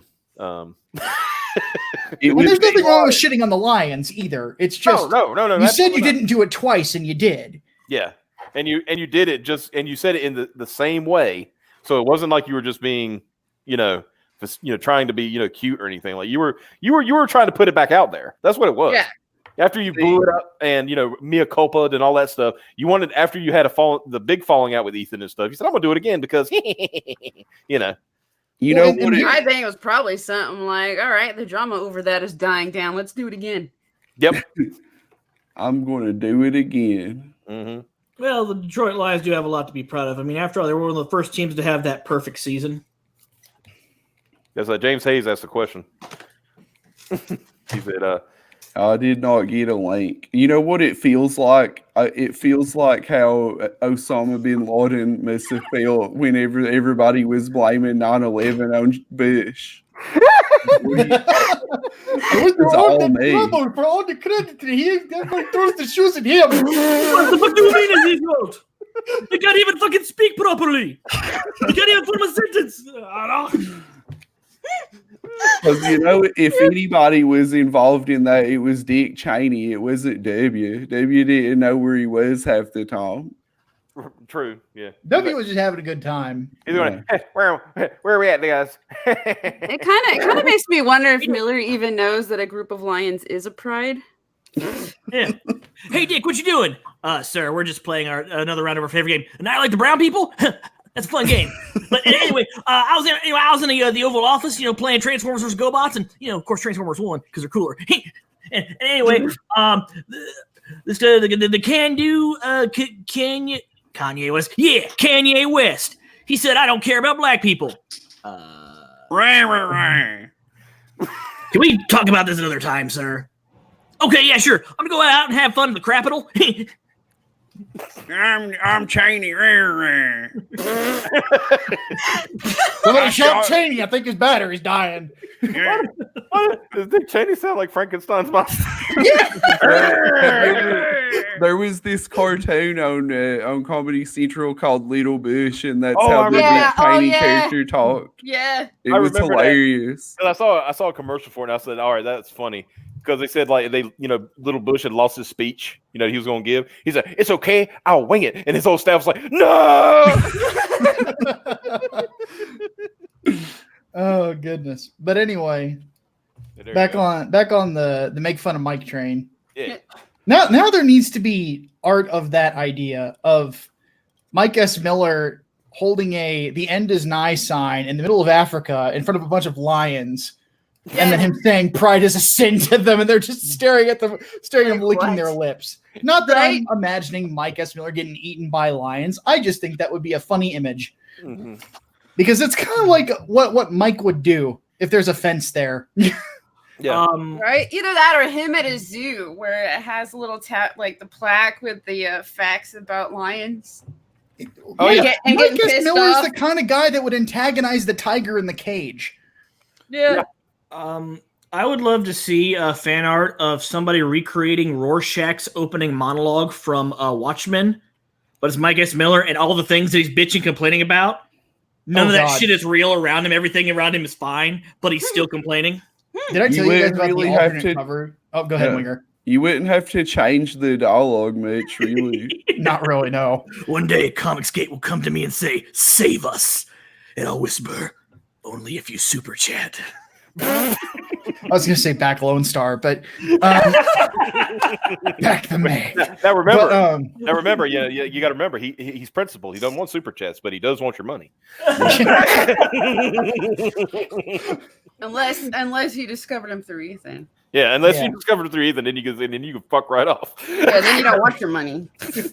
But no, like I actually was talking this over with Good Preston after the first Drawn and Backhold, because the image Preston did of the seduction of Lone Star was hilarious. Oh yeah. But beyond that, we actually thought about doing an alternate cover for Inglewood as a fuck you to Mike. Preston was going to do the cover, and it was going to be the Saint of Inglewood leaving Lone Star tied up and gagged on and tied to the Welcome to Chicago sign.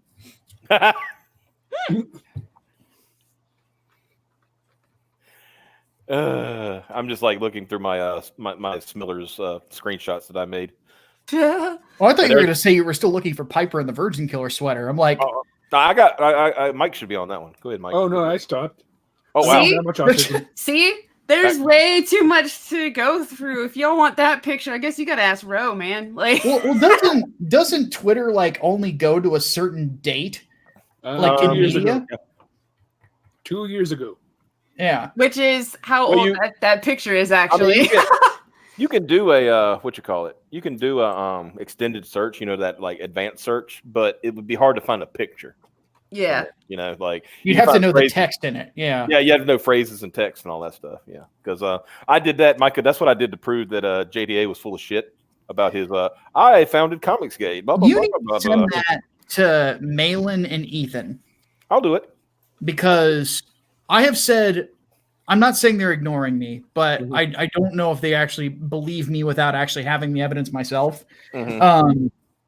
That, Ethan knows I was around when this shit started, Yeah, because he met me through my videos. Yeah. But some people actually buy the John Della Rose lie. That shit needs to get exposed. well, here you go. It's like, bitch, I was Comicsgate when you were peddling your when you were trying to claim that being the bestseller in Christian science fiction home improvement gardening books was an accomplishment. I always said, I said, that's what people say. He's a best-selling author. I said, look at the tags on his novels. Yeah, if you narrow it down to some weird genre where you're like the only person, you're the top guy. Yeah. Yep. Zoe Quinn did the Roxanne- exact same thing with her book.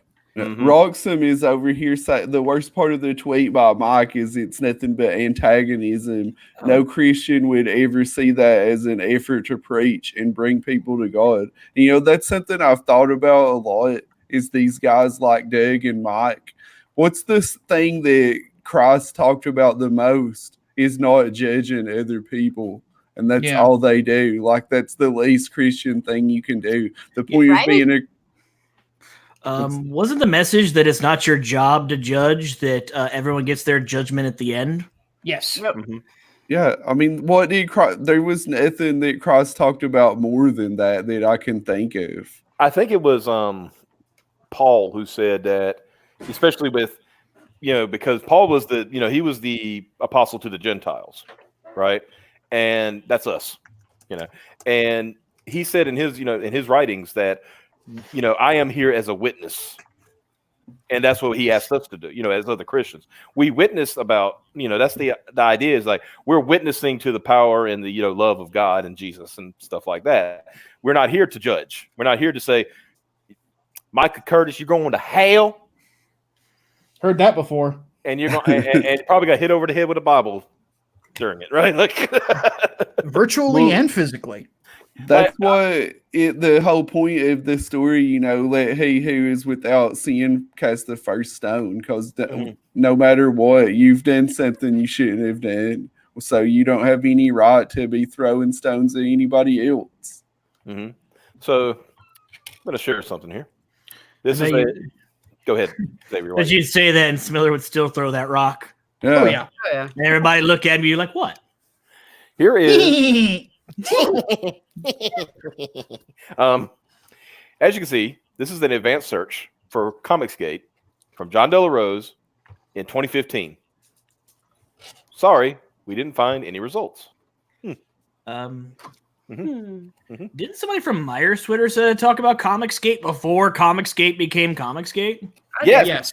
But no, like here's the real kicker that'll get in John Della Rose. Now search with me. I did that.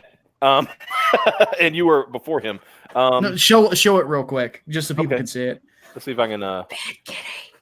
Fucking cheesy rice, man. The other day he changed his fucking name on Twitter, and it's like, motherfucker, are you trying to steal Robot Toad from us now?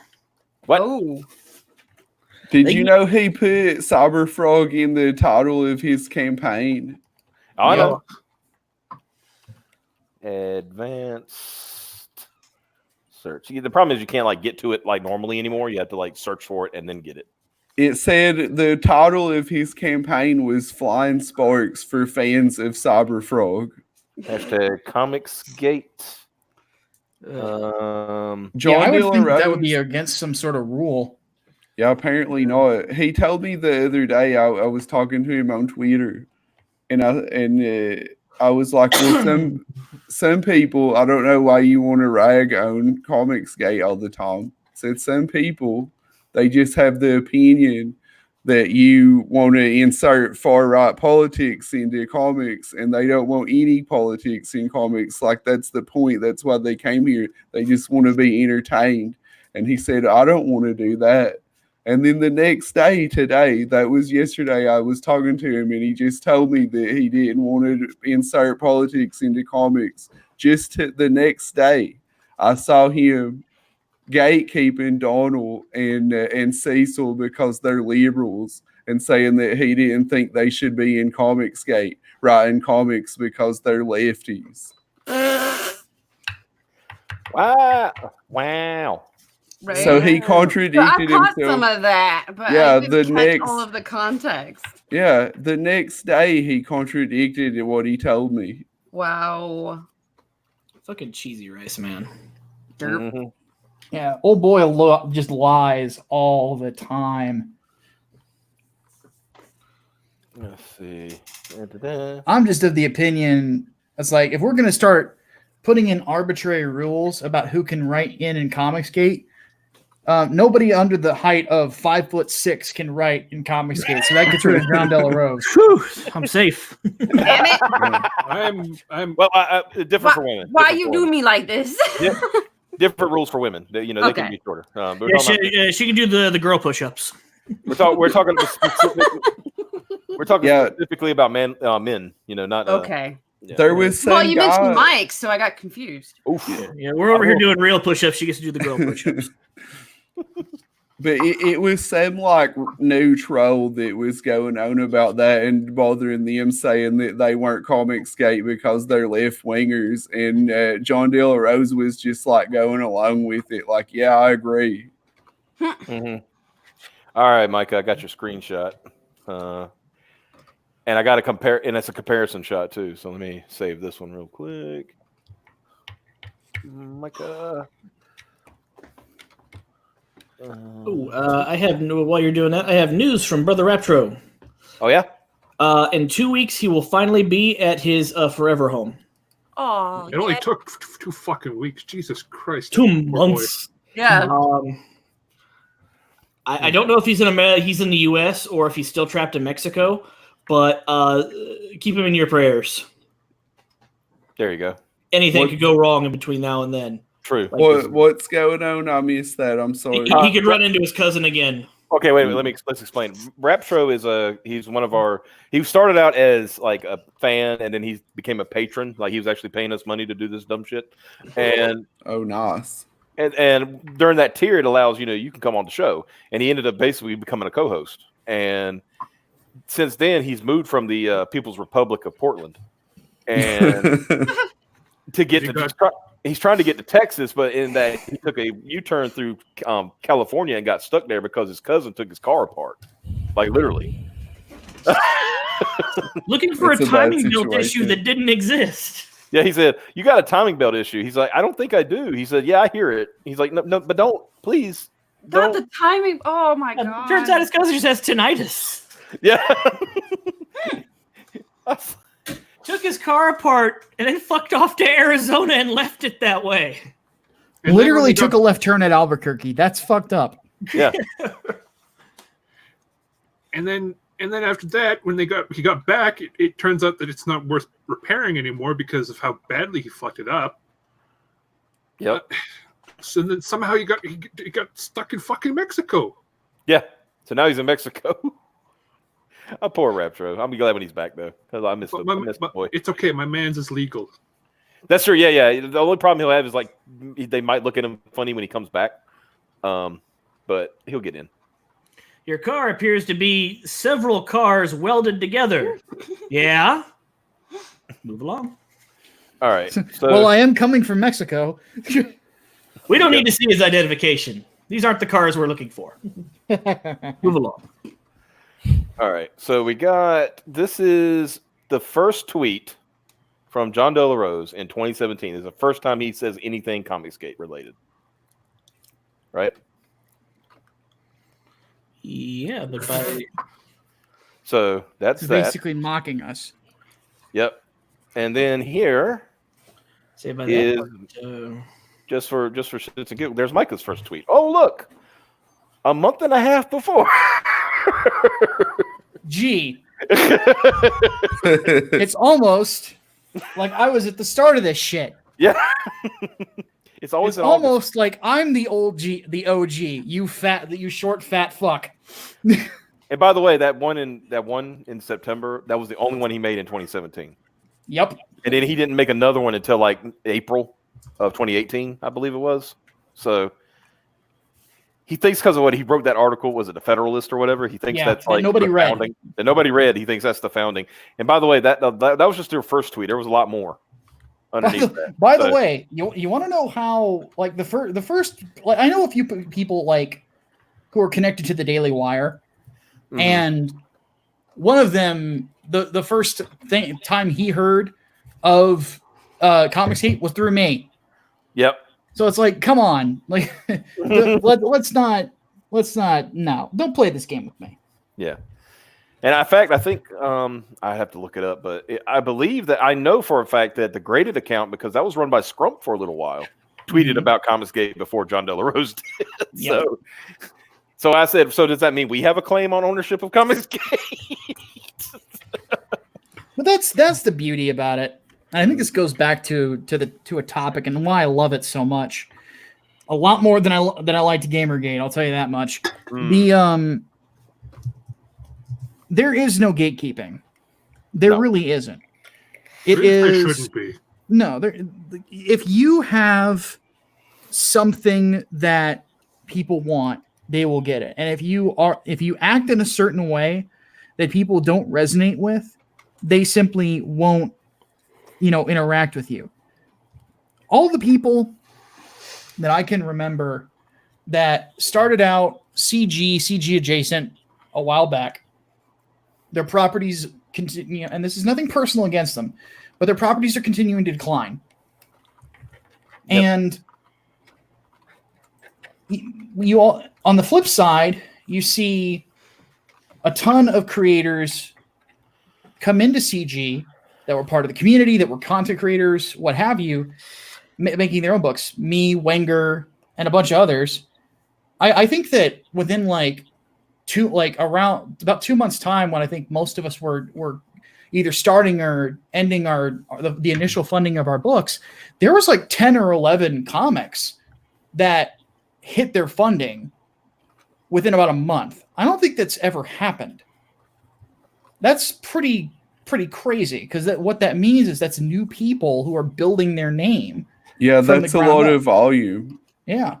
And a lot of options for people. And now a lot of us have been on live streams and things like that. And our names are going to get out there. They're going to read these first books and they're going to see how high quality it is. The next one that people see is going to be even bigger, and then bigger and bigger and bigger. It's going to be a slow build instead, where people are building a big foundation that guys like John and Ethan and others already have. So I'm intrigued by where it's going to go in the future, but you can't pull that foundation out, you can't think that the best idea is to screw with the audience. It's silly. It just, you're assuming that the audience is sadomasochists. I think that's what Edwin's problem really is that he wanted to be the gatekeeper, and it's just not possible. You just can't gatekeep. There's no fence. And it made him mad that he couldn't decide who got to crowdfund books and who did. Exactly. I just had to, and I like Micah's reaction. You finally found it after almost 2 hours. Well, Piper posted. Okay. Yeah, everybody gonna be looking through my stuff. I found it. I only have one copy of it. It was a one-off picture for advertising something. Fucking sploosh.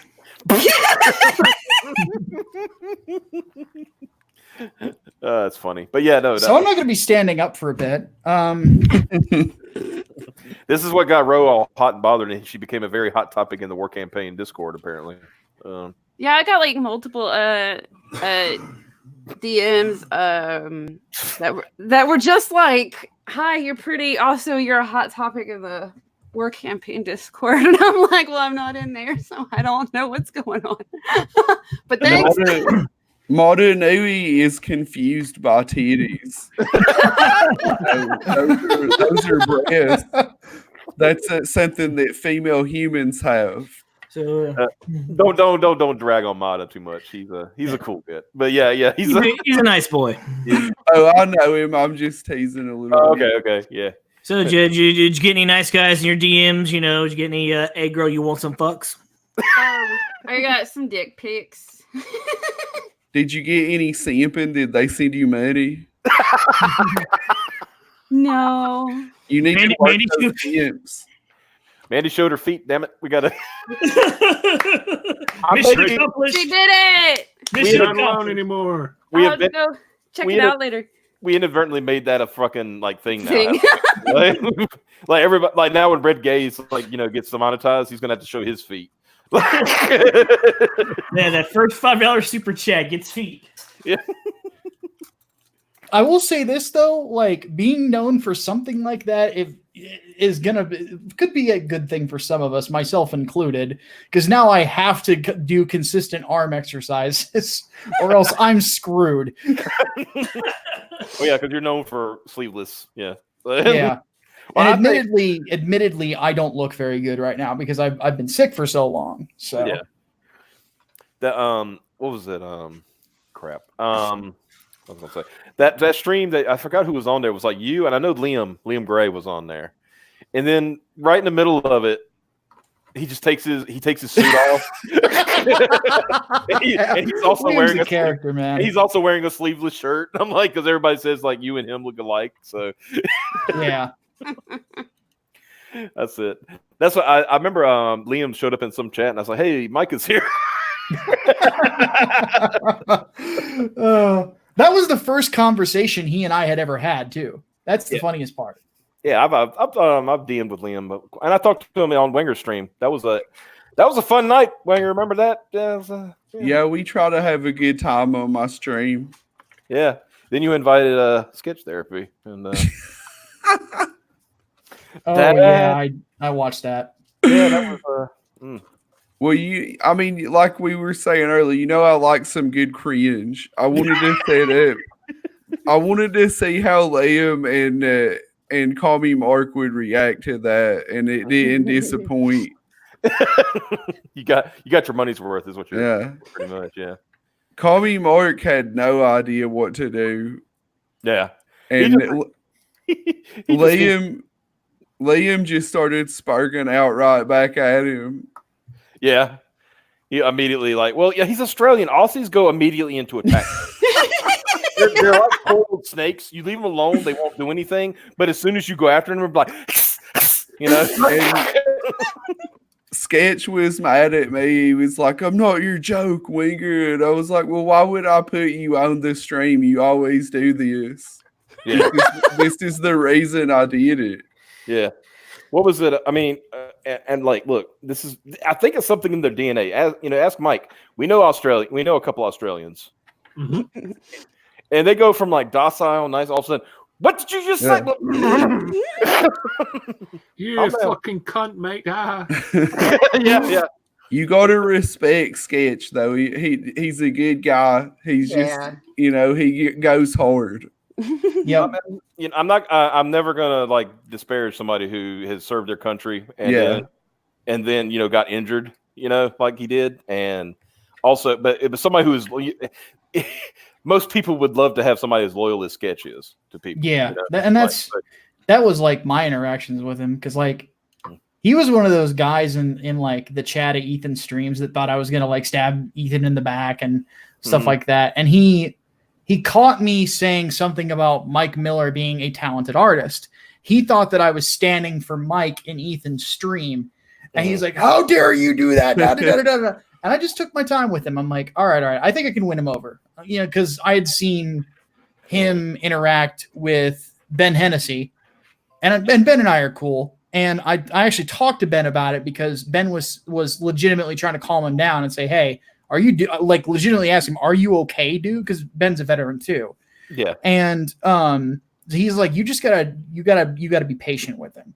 So what I just did was I'm like, "Hey man, it's like, where did I stand for Mike?" I'm like, from what I remember, I just said this. And then I just kind of pressed him on that. But gently, it's like, "Hey, I understand you're mad at me and I don't understand you're worried, but where did I say that XYZ of what you're accusing me of?" Instead of having a full confrontation, you were like, "Hey, if I did say something, show me, and I'll, we'll talk about it." Yeah, and we'll talk about it. And he got where I was coming from finally. He's just like, "Oh, okay." It's like, "Oh, you didn't say that." I'm like, "Yeah." I'm like, "It's all right." And he apologized. I'm like, "It's all right, man. It happens. Confusion happens. That's why we have conversations." Mike is a great artist. Like, you would be dishonest to not say that. You have to at least give him credit for that. I absolutely very talented. I cannot take away from his talent as an artist. Absolutely not. I was gonna say, if you're gonna dunk on somebody, dunk for legit stuff. Don't make up stuff. If he's a good artist, he's still a good artist. Mike S. Miller. Don't like him. I honestly think that this would be the way forward for Mike. Is if what I would do if I was him, I would take my main channel, make it about comic books, entertainment, and that sort of thing, and have it be Heart of the Hero, blah, blah, blah, or whatever you want to call it. Separate the God Squad and all that stuff onto a separate channel dedicated solely to theological discussion, things like that. Mhm. That way, all the goofiness, because some things I think that in his theology are goofy, but that's the theology scholar in me. But you don't think that rhinos were unicorns, Micah? You don't? Yeah, I'm not a creationist. No. Adam Friended and I are apparently going to have a discussion on that at some point where I get to flex my big brain. So I'm looking forward to that. But he and I have actually been in like similar circles like for years now, but we've never had the chance to talk until recently because me and Aiden Paladin have been friends for so long. So anyway, the how do I put this? Oh, what I would do honestly if I was Mike is I would reserve Twitter for promotional stuff, and that's it. And get somebody who can manage that for me, and don't let it be Edwin. No, get your wife to do it. Yeah, get somebody else totally, and somebody who you know will not get into a fight on your account. Yeah, and just focus on your work, man. Mm-hmm. Like even consider bringing a writer on board and let them be the guy who helms things. That's what I was saying to him, and I really didn't mean it as a dunk, but I guess it came out that way. But I was saying you should get a writer that has some charisma, and they can take care of this. He said that. You can ask Wenger immediately after in a DM group we're in. I posted that and I said Mike S. Miller is fucking dead and Wenger killed him. I was being serious though. Like he's not good at this social media aspect. You're not wrong. Yeah, it just isn't. It's nothing. It's not personal. You know. No, I mean, come on. We've seen him interact on live streams and things like that. I mean, he gets upset when the whole "Hey Mike" thing. I would look if Ethan Van Sciver has started a meme with me involved, I would play it to the hilt. I mean, I would say if I don't get it, you have to be a good sport. Because my thing is, if I don't get at least 1,000 subs off of this meme, I'm doing something wrong, right? Because that's what you got to play. I mean, it's like. He said something about well, Malin talked about he was doing quote kayfabe and being the villain. I'm like, yeah, and that's the fun. And for fuck's sake, Ethan and Art to bear. We had like a 4-hour stream where they were talking about killing me for half of it. You roll with the joke. Yeah, exactly. God bless. I mean, like, put example. We were talking earlier about the whole hey, Cab is gay, haha. That. If Cab was on here right now, you know what he'd be doing? He'd be playing it up. Yeah. And he said, look, I mean, like he said one time on Twitter, I said, I'll never forget it. He says, like, look, I'm going to say this right now. The next person who calls me gay, I'm going to suck their dick. Yeah, that's one of my favorite ones. And then Piper called him gay and confused the whole situation, right? Yeah. I mean, I think Cab simps a little for Piper, just a little bit.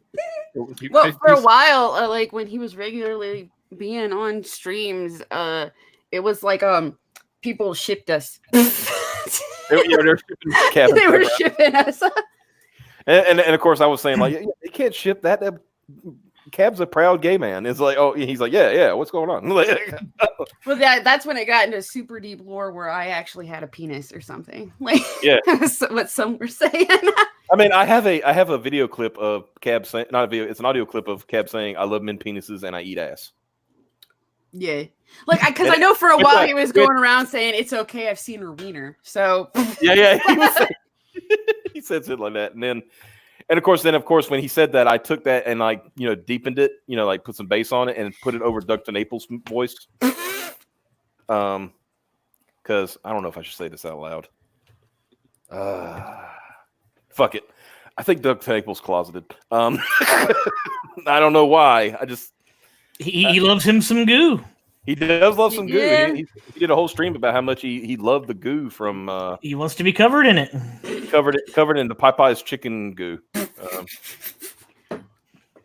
He said, I just want a whole tub of this goo. I'm like, Well, you don't spend time in Hollywood without sucking a few. That's how you get anywhere. You got to get that Weinstein, oh well, dude, we had I had a guest on one time, and he was telling us about a story about Will Wheaton. Oh. The tree. Yeah, that sounds about right. Yeah, Will Oh Wheaton. yeah. Yeah, Will Wheaton. Apparently, he went to, and this is like one of those, it's a Hollywood party, so there should be a lot of fucking It's going a fucking hedonism party. on. Yes, hedonism party. So nobody wanted to fuck. Nobody wanted to fuck Will Wheaton, right? Little soy boy, bitch ass. Yeah. Wesley. Yeah. Wesley Crusher couldn't get laid. So he got so pissed off, he's like, "Fuck it, I'm gonna go fuck a tree." The fool went outside, dropped trowel, and actually started humping a tree. Yeah, it sounds about right. Like, how come nothing I say about Wesley Crusher and I was actually sad when he got banned from Twitter because I love dunking on him. oh, So it was so funny. funny. Dude, I had. Right? It was like every day, just show the Picard meme. Shut up, Wesley. Yeah, all the time. he would start. I mean, the guy. I love the fact that he got off there, and then he immediately goes to what was it? Mammoth. Mastodon. Or Mastodon. Yeah, he went to Mastodon, which is like a little mini social media thing, and he got banned from there for being transphobic. Well, there is one place, I don't know if you guys know about this. I actually stumbled on it. Hatman. Well, no, yeah, I stumbled on it and told Hatman about it, and he told everybody in Kotaku in Action about it. Will Wheaton frequents Reddit, specifically the Suicide Girls boards. Oh, Of course. Ooh. Hey, fun story. I almost was one of them. doesn't surprise me. But go ahead. It was the contract. I saw the contract and was like, no. I became a D20 girl instead. Okay, so so Will Wheaton looking at Suicide Girls. What's up? Anything else? No, that was just what I found. Well, no, wait. There he has a type. Oh, Widen the hips and with red hair. oh. You mean like Gates McFadden, who played his mom on Star Trek? Yes. We have found the connection, ladies and gentlemen. Wow. He wants a mommy dom. Oh no. It'd be hard to get bored on this ship. Oh man. Maybe that's why Picard told him to shut up. Will Wheaton is like the ultimate soy boy cook. Like, if you wanted to explain to somebody what a soy boy was, you would be like, just Google Will Wheaton.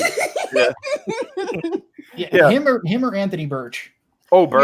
Yeah. Anthony Birch. Oh my God. Like, straight up, like, marries a woman, gets divorced, and loses the Wii U in the divorce. I like knew that the that Wii U was what he seemed to be the most upset about. Like, Well, what's funny is like, yeah, we we were going to be in an open relationship. Well, the only problem is there was only one person that was having the open relationship. Well, that's how it ends up when you go like that. Look, dick is free. Pussy is harder to come by. If you're in a situation like that, who's benefiting? Yeah.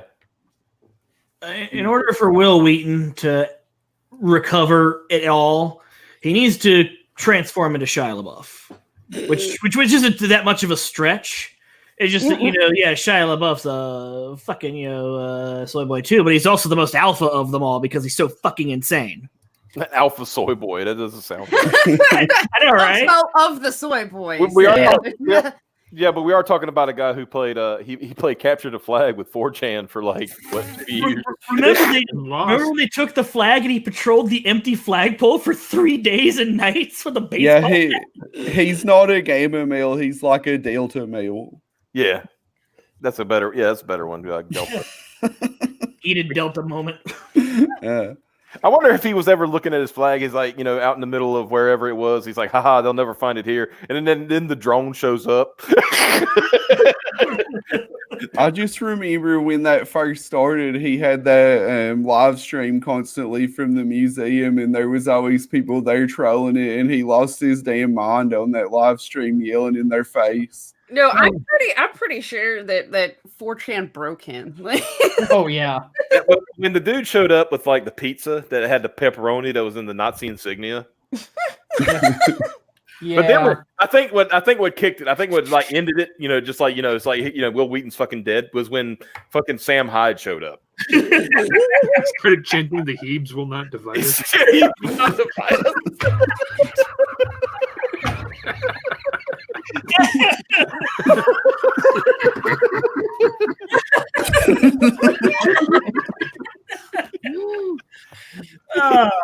Straight up. And then like he was just smoking a cigar and all that, and then he started to chant, "Hebes will not divide us."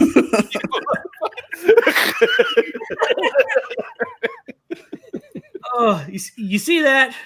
You see that's what Will Wheaton needs to do. He needs to become Shia LaBeouf, and then people are still going to laugh at him, but people are going to have a good time laughing at him. It won't be cringe laugh; it'll be funny laugh. Yeah, there's a point where you have to just get in the fucking robot. Yeah. Getting a robot Will Wheaton. You simp. If he could get his testosterone up to the level of a 12-year-old girl, he could be like Shia LaBeouf.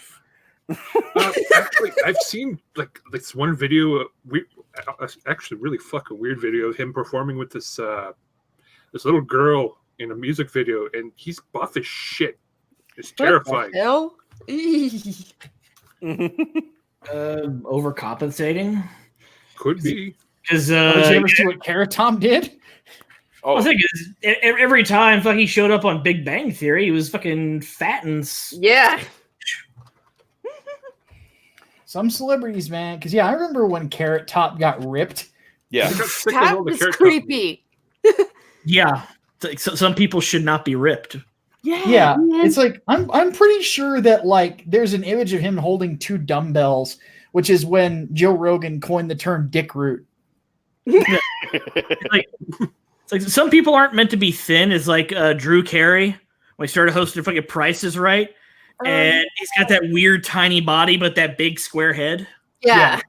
Yeah, what's weird is when people that have been real fat for a long time lose weight. It like Al Roker, like they look like a balloon that you let all the air out of.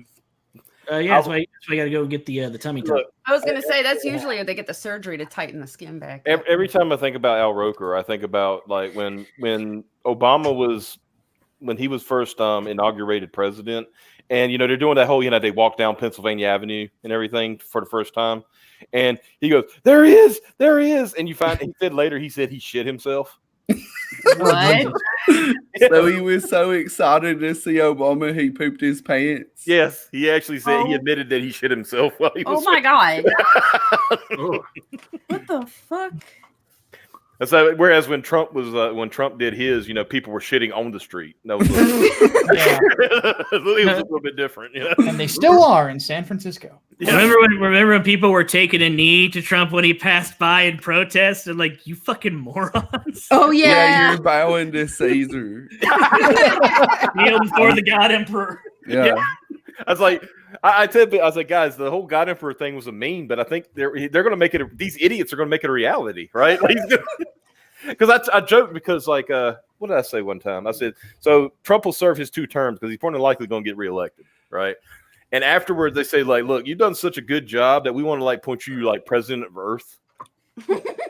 And he's like, I shouldn't, but I'm going to. Right? Like, Well, it's what's going to happen is just everybody's going to get their own Trump. Because look at Boris Johnson. He's just the British Trump. True. So we're going to have a Trump in every country. Eventually, we'll just have this weird, loud guy with crazy hair. Canada almost had their Trump, but the problem was they had two guys who were running like basically the same platform, and that split their vote, and that's how Trudeau ended up back in power. They could also probably hold out for a better Trump. Yeah. If they had coalesced around like one of those guys, then Trudeau probably wouldn't be. He'd probably be, doing blackface on the corner somewhere right now. But I can't wait for the Japanese Trump to come along. It's all of a sudden it's going to be like those fucking Dojin stories where it's like, all of a sudden sex slavery is legal. Oh god. Well, the Japanese Prime Minister Abe is pretty cool already.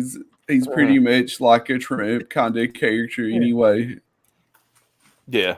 No, I want Gendo Ikari to be the head of Japan. Like, what's wrong with that? Yeah.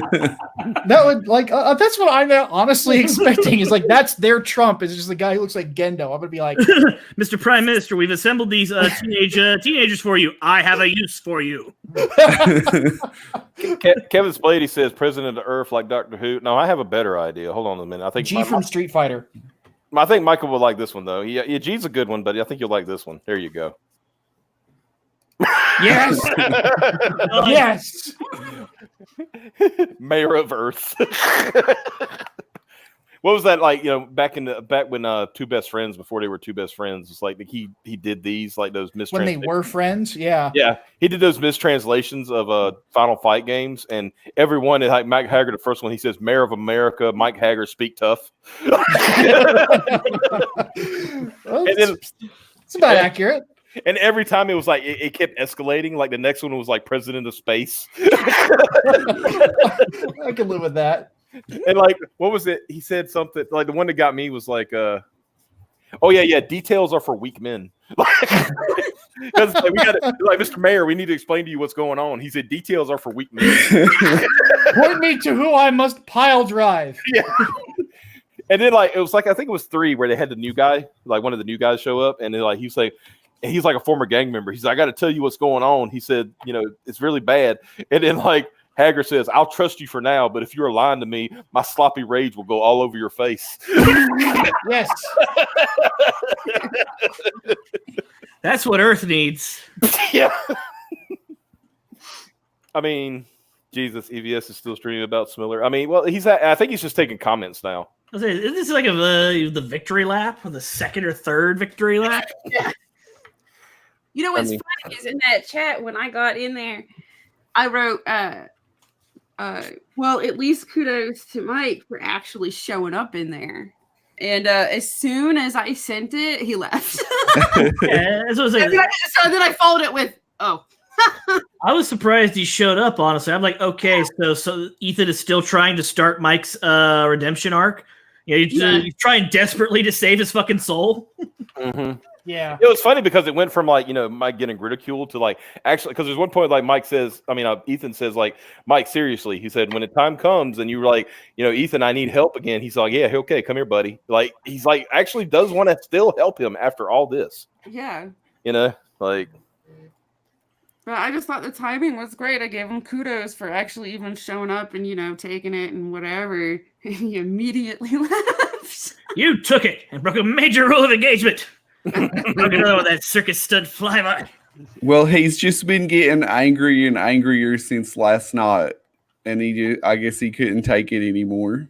Yeah, I think that broke. Yeah, that's what got him. Like the more it went on, like more people were just like making fun of him. Yeah.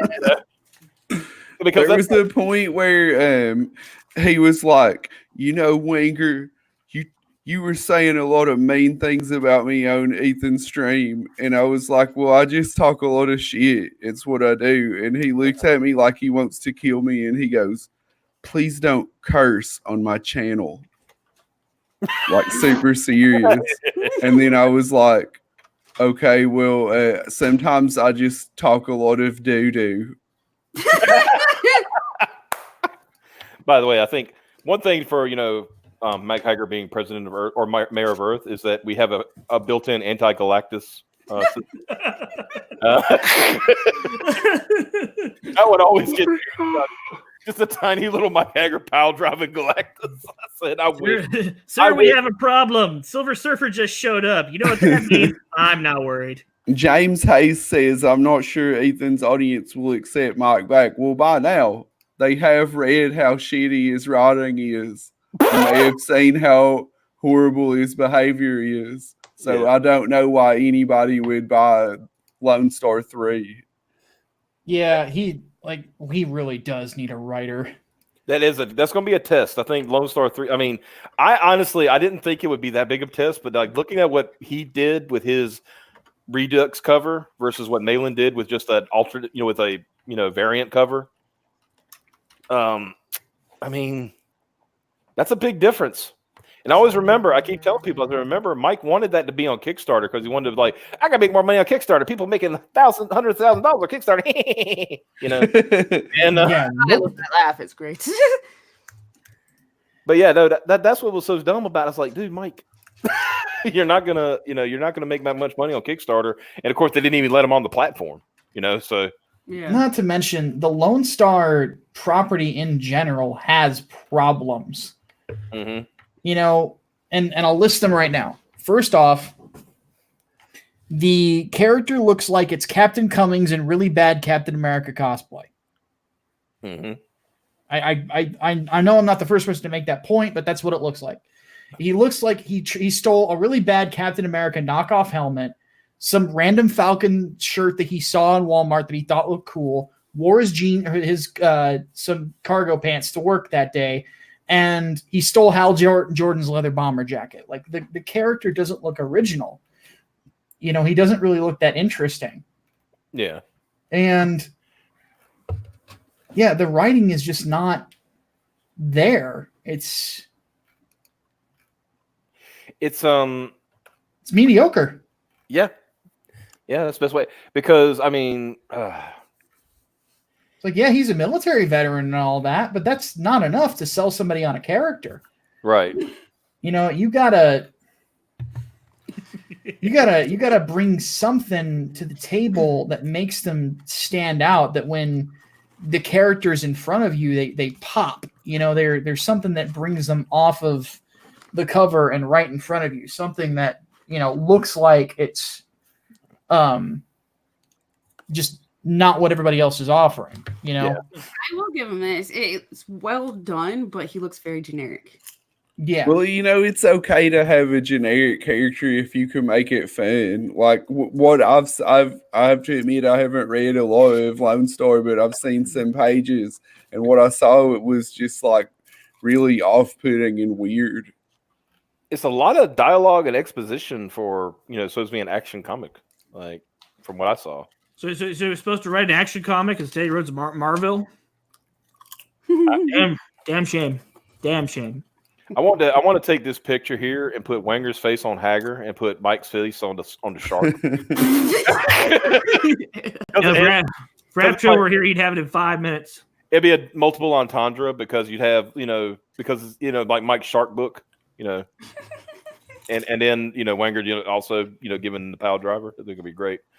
No, but oh man, you reminded me of something with the shark book. Okay. When he was like closing out the shark book with the Meg campaign, his campaign landed on $64,666. So for a Christian like Mike, that just drove him insane. I cannot make this book. It's the devil. He was begging people, it's like, can somebody please buy another copy? And then I should have refunded it as a joke. Just to fuck with it. But eventually, somebody did buy like on one of the books, like it was like $15 or something. I said, I bet it was either Mike did it himself or it was Edwin. I'm willing to. I said because there's no way, like after it'd been up that long, that somebody just out of the blue, because it stayed on like 664 or 666 for like weeks, right? And then at the very end, somebody bought a $15 book, and I bet you Mike did. He waited until it went beyond that so he could close it out. Because he just couldn't fathom it being on 666. There you go. I'd have rolled with it. I'd have made an April Fool's joke called Satan Edition. Yeah, exactly. It's like this will have this will be a special numbered version. Mike was trying to write a hero as a rough anti-hero, but kept waffling. In book 1, he breaks bangers' arms as a means of dispensing justice himself to them rather than leaving it to the courts. That's part of it. Another thing about it is that he's trying to write this badass anti-hero, but the writing is, if you look at the preview, it's kind of comedic. He's like, well, he takes the hands of this gangster. He's like, well, clearly you are in need of some discipline, and breaks both of his wrists. And then he's like firing off these really corny golden age one-liners as he's snapping bones. I was like, that's a comedy. That's not a serious hero. It's definitely not a dark anti-hero. Yeah, there's tonal inconsistency there. Like when you read that and like the way the Lone Star interacts with his teammates, like he comes off as a sociopath. Yeah. So a dark anti-hero is supposed to be just a bad guy who has a really good reason for what he's doing. Yeah. Look at all my whole thing is that if you're wanting to be a writer, you should always read the greats. And one person who really understood that sort of a character was, well, two people really, Garth Ennis and Chuck Dixon and their runs of the Punisher. They really got this idea of what this character is supposed to be like, with this sort of righteous indignation of his own existence. And that's the key to the anti-hero, is that they have morality, they have strong morality, but there's going to be a tone to them.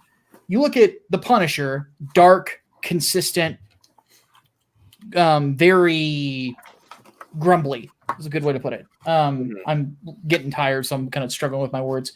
But you go to, now let's switch gears. We go to Venom. Venom is a character you could be really goofy with, because he's goofy as fuck. So but you have to pick that tone and roll with it, because if 1 minute you're trying to portray yourself as this sort of 60s or some sort of golden age hero, the next minute you're snapping limbs off and kneecapping fools, where do you expect, what's the tone that you're going for here? Do you want this character to be seen as this super serious person? Like, how is this woman that is watching this man have his limbs brutalized not screaming her effing head off? Mm-hmm. There's so many problems with just those preview pages from a writing perspective. You know what that makes me think of? Do you remember there was that character that Owen Hart was doing when he died? The Blue Blazer.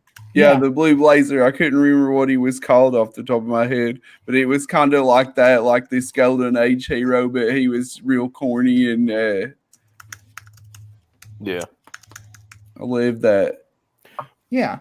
But so you gotta really pick it, and I think that's something that's like basic tone.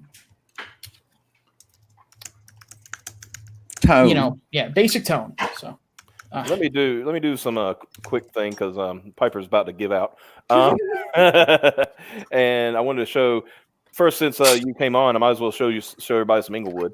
Absolutely. So we got Inglewood. You're at $12,537. I bet you're glad that the in-demand store did not end. Yes, very much so. He's like, hey, now we got Eric Weathers lettering the book. Yeah. So hey, thank God we don't have it didn't end when I wanted it to end, right? Yes, exactly. That's what I said. Those are that's an example of like God giving a small favor. It's like, oh hey, actually worked out for me in the end. Amen to that. So yeah, give us the pitch real quick. So Inglewood is the story of a former mixed martial arts champion who becomes a superhero. He goes head to head with the gangs of Chicago, the murder capital of the world, and tries to take a stand as a community leader. That doesn't work out, and so he decides to take a stand by force. Right now where we're at with the comic is 20 pages have been completely and totally penciled. Now, originally this book was only going to be 22 pages, but I upped it to 36 when I wrote in issue 0. Mm-hmm. And Brian is going to start working on that soon too. And we're finally going to unveil a final shot of the Saint of Inglewood in his actual costume. The one you see at the top, it's not the legit one yet. So yeah, it's a 36-page origin story with art by Brian Martinez of the Honey Badger Brigade, and then those magnificent colors by Armand Strange. Again, Eric Weathers lettering it. I love Armand's color work. Yeah, it's so good. The way that they're pulling it together For those of you who are anime fans, they're both these guys are big fans of Baki the Grappler. That's the feel they're coming from with this early stuff. Nice. Yes, I can definitely see that. Yep. So the next stretch goal is 15K, in which case I'm going to North Carolina to sign every single freaking comic and everything else. And then we're hopefully going to wrap this all up in February. If you get to 15K, like I said, you come down here. We need to meet and get some dinner. Absolutely. Yes, sir. But on top of that, I have something fun. Okay. There's a couple more pages. The colorist is now working on page 10, but I wanted to show off this 2-page spread of the book. So I'll stop mine. Get yours so you can get yours ready. All right. There we go. Oh. Damn. Nice. Yeah. That's nice. We are taking our time with this. Yeah. Because That's if you'll some notice, great action. yeah, and you'll notice here's how detailed Armand is on the colors. Obviously, he got the muscle definition great, even the shadows. But look at the blood. Yes, that's the first thing I was looking at. Yeah, the blood feels like you look at it, it looks like a liquid. Like it's and one thing, it's flowing the way that his head is tilting instead of just like some people just like splash it like, oh, it's going down his cheek. No, he's actually going up. Yep. You know? Yeah. That's really cool. I like that. Very good detail. Yeah. And then of course you have the ref is like, shit. Yeah. Fucking Thunderhead from Golden Axe. No, well, he kind of looks like it, but there is actually an MMA ref whose name I can't remember off the top of my head, who actually has that facial hairstyle. That's awesome. Yeah. Much respect to that man. I've actually met him, which is even funnier. With great mustache comes great responsibility. Yeah. Yeah, because he what is his name? Mike Beltran, that's it. Super nice guy. But if you look up Mike Beltran ref online, or MMA ref huge mustache, that's him. And yeah, he's actually one of the best in the business. Damn. And is a legit martial artist too. Damn. So, he looks like a member of the Sons of Anarchy. Yeah. So, He does. He but really does. one My thing to man's mention beard real has gotten quick. longer. Oof. Yeah, but one thing to mention on top of this is that this campaign has been successful enough where we are going to start production of book 2 immediately after this starts shipping. Nice. Nice. Anybody else want to say nice? Or Nice. Nice. Incredible. Creative. No. Extraordinary. Yeah, there you go. Yeah. All right. I love it. Space Ghost. Oh, sorry. So yeah, that was a nice little preview for everybody to see. Oh yeah. And then of course I'm going to show this one more time for Mr. Wenger, who is since he got cucked so bad by EVS. Yeah, we did. We sold 2 during this stream, so thank you everybody. I went ahead and sent out your PDFs. Mhm. So if you're watching, look for an email from Wenger at aldrake.com and you can read chapter 1 right now. Yep. And anybody who watches this later, I just want you to take a look. You are what, 40 away from 18,000. So Yeah, 18K. Where we'll be cruising on to our next stretch goal. I'm going to add some trading cards when we get to 20K. there you go. So hey, this is going to work out. I hope. I'm glad. Thank y'all both for coming on tonight. And like I said, it kind of shifted what we were originally. It was just going to be all Wenger all the time, but then it's like, then Wenger like killed a man. And Yeah, weird things happened today. yeah, that was. I've actually had a shit day like in my personal life, so I enjoyed coming out and having fun with everybody. Well, that's good. I'm glad. That's we try to have fun here. You know, have a Yeah. good time. All the good stuff. So, guys, thank y'all so much for tuning in. Next week, right now, the only stream I have planned, I'll probably do more than that, but the only one I have planned is with John Celestri of the Rough Sketch campaign. And yeah, that'll be Wednesday, and it'll be an early stream. Just FYI, it'll be like, I think we're going at 9 o'clock instead of 10, just so we can, because he said he's 7 years old and he likes to go to bed early. So, so yeah. So you guys, y'all have a good one. We will see y'all next week, and yeah, y'all have a good one. We'll see you then. Take her easy. Bye-bye.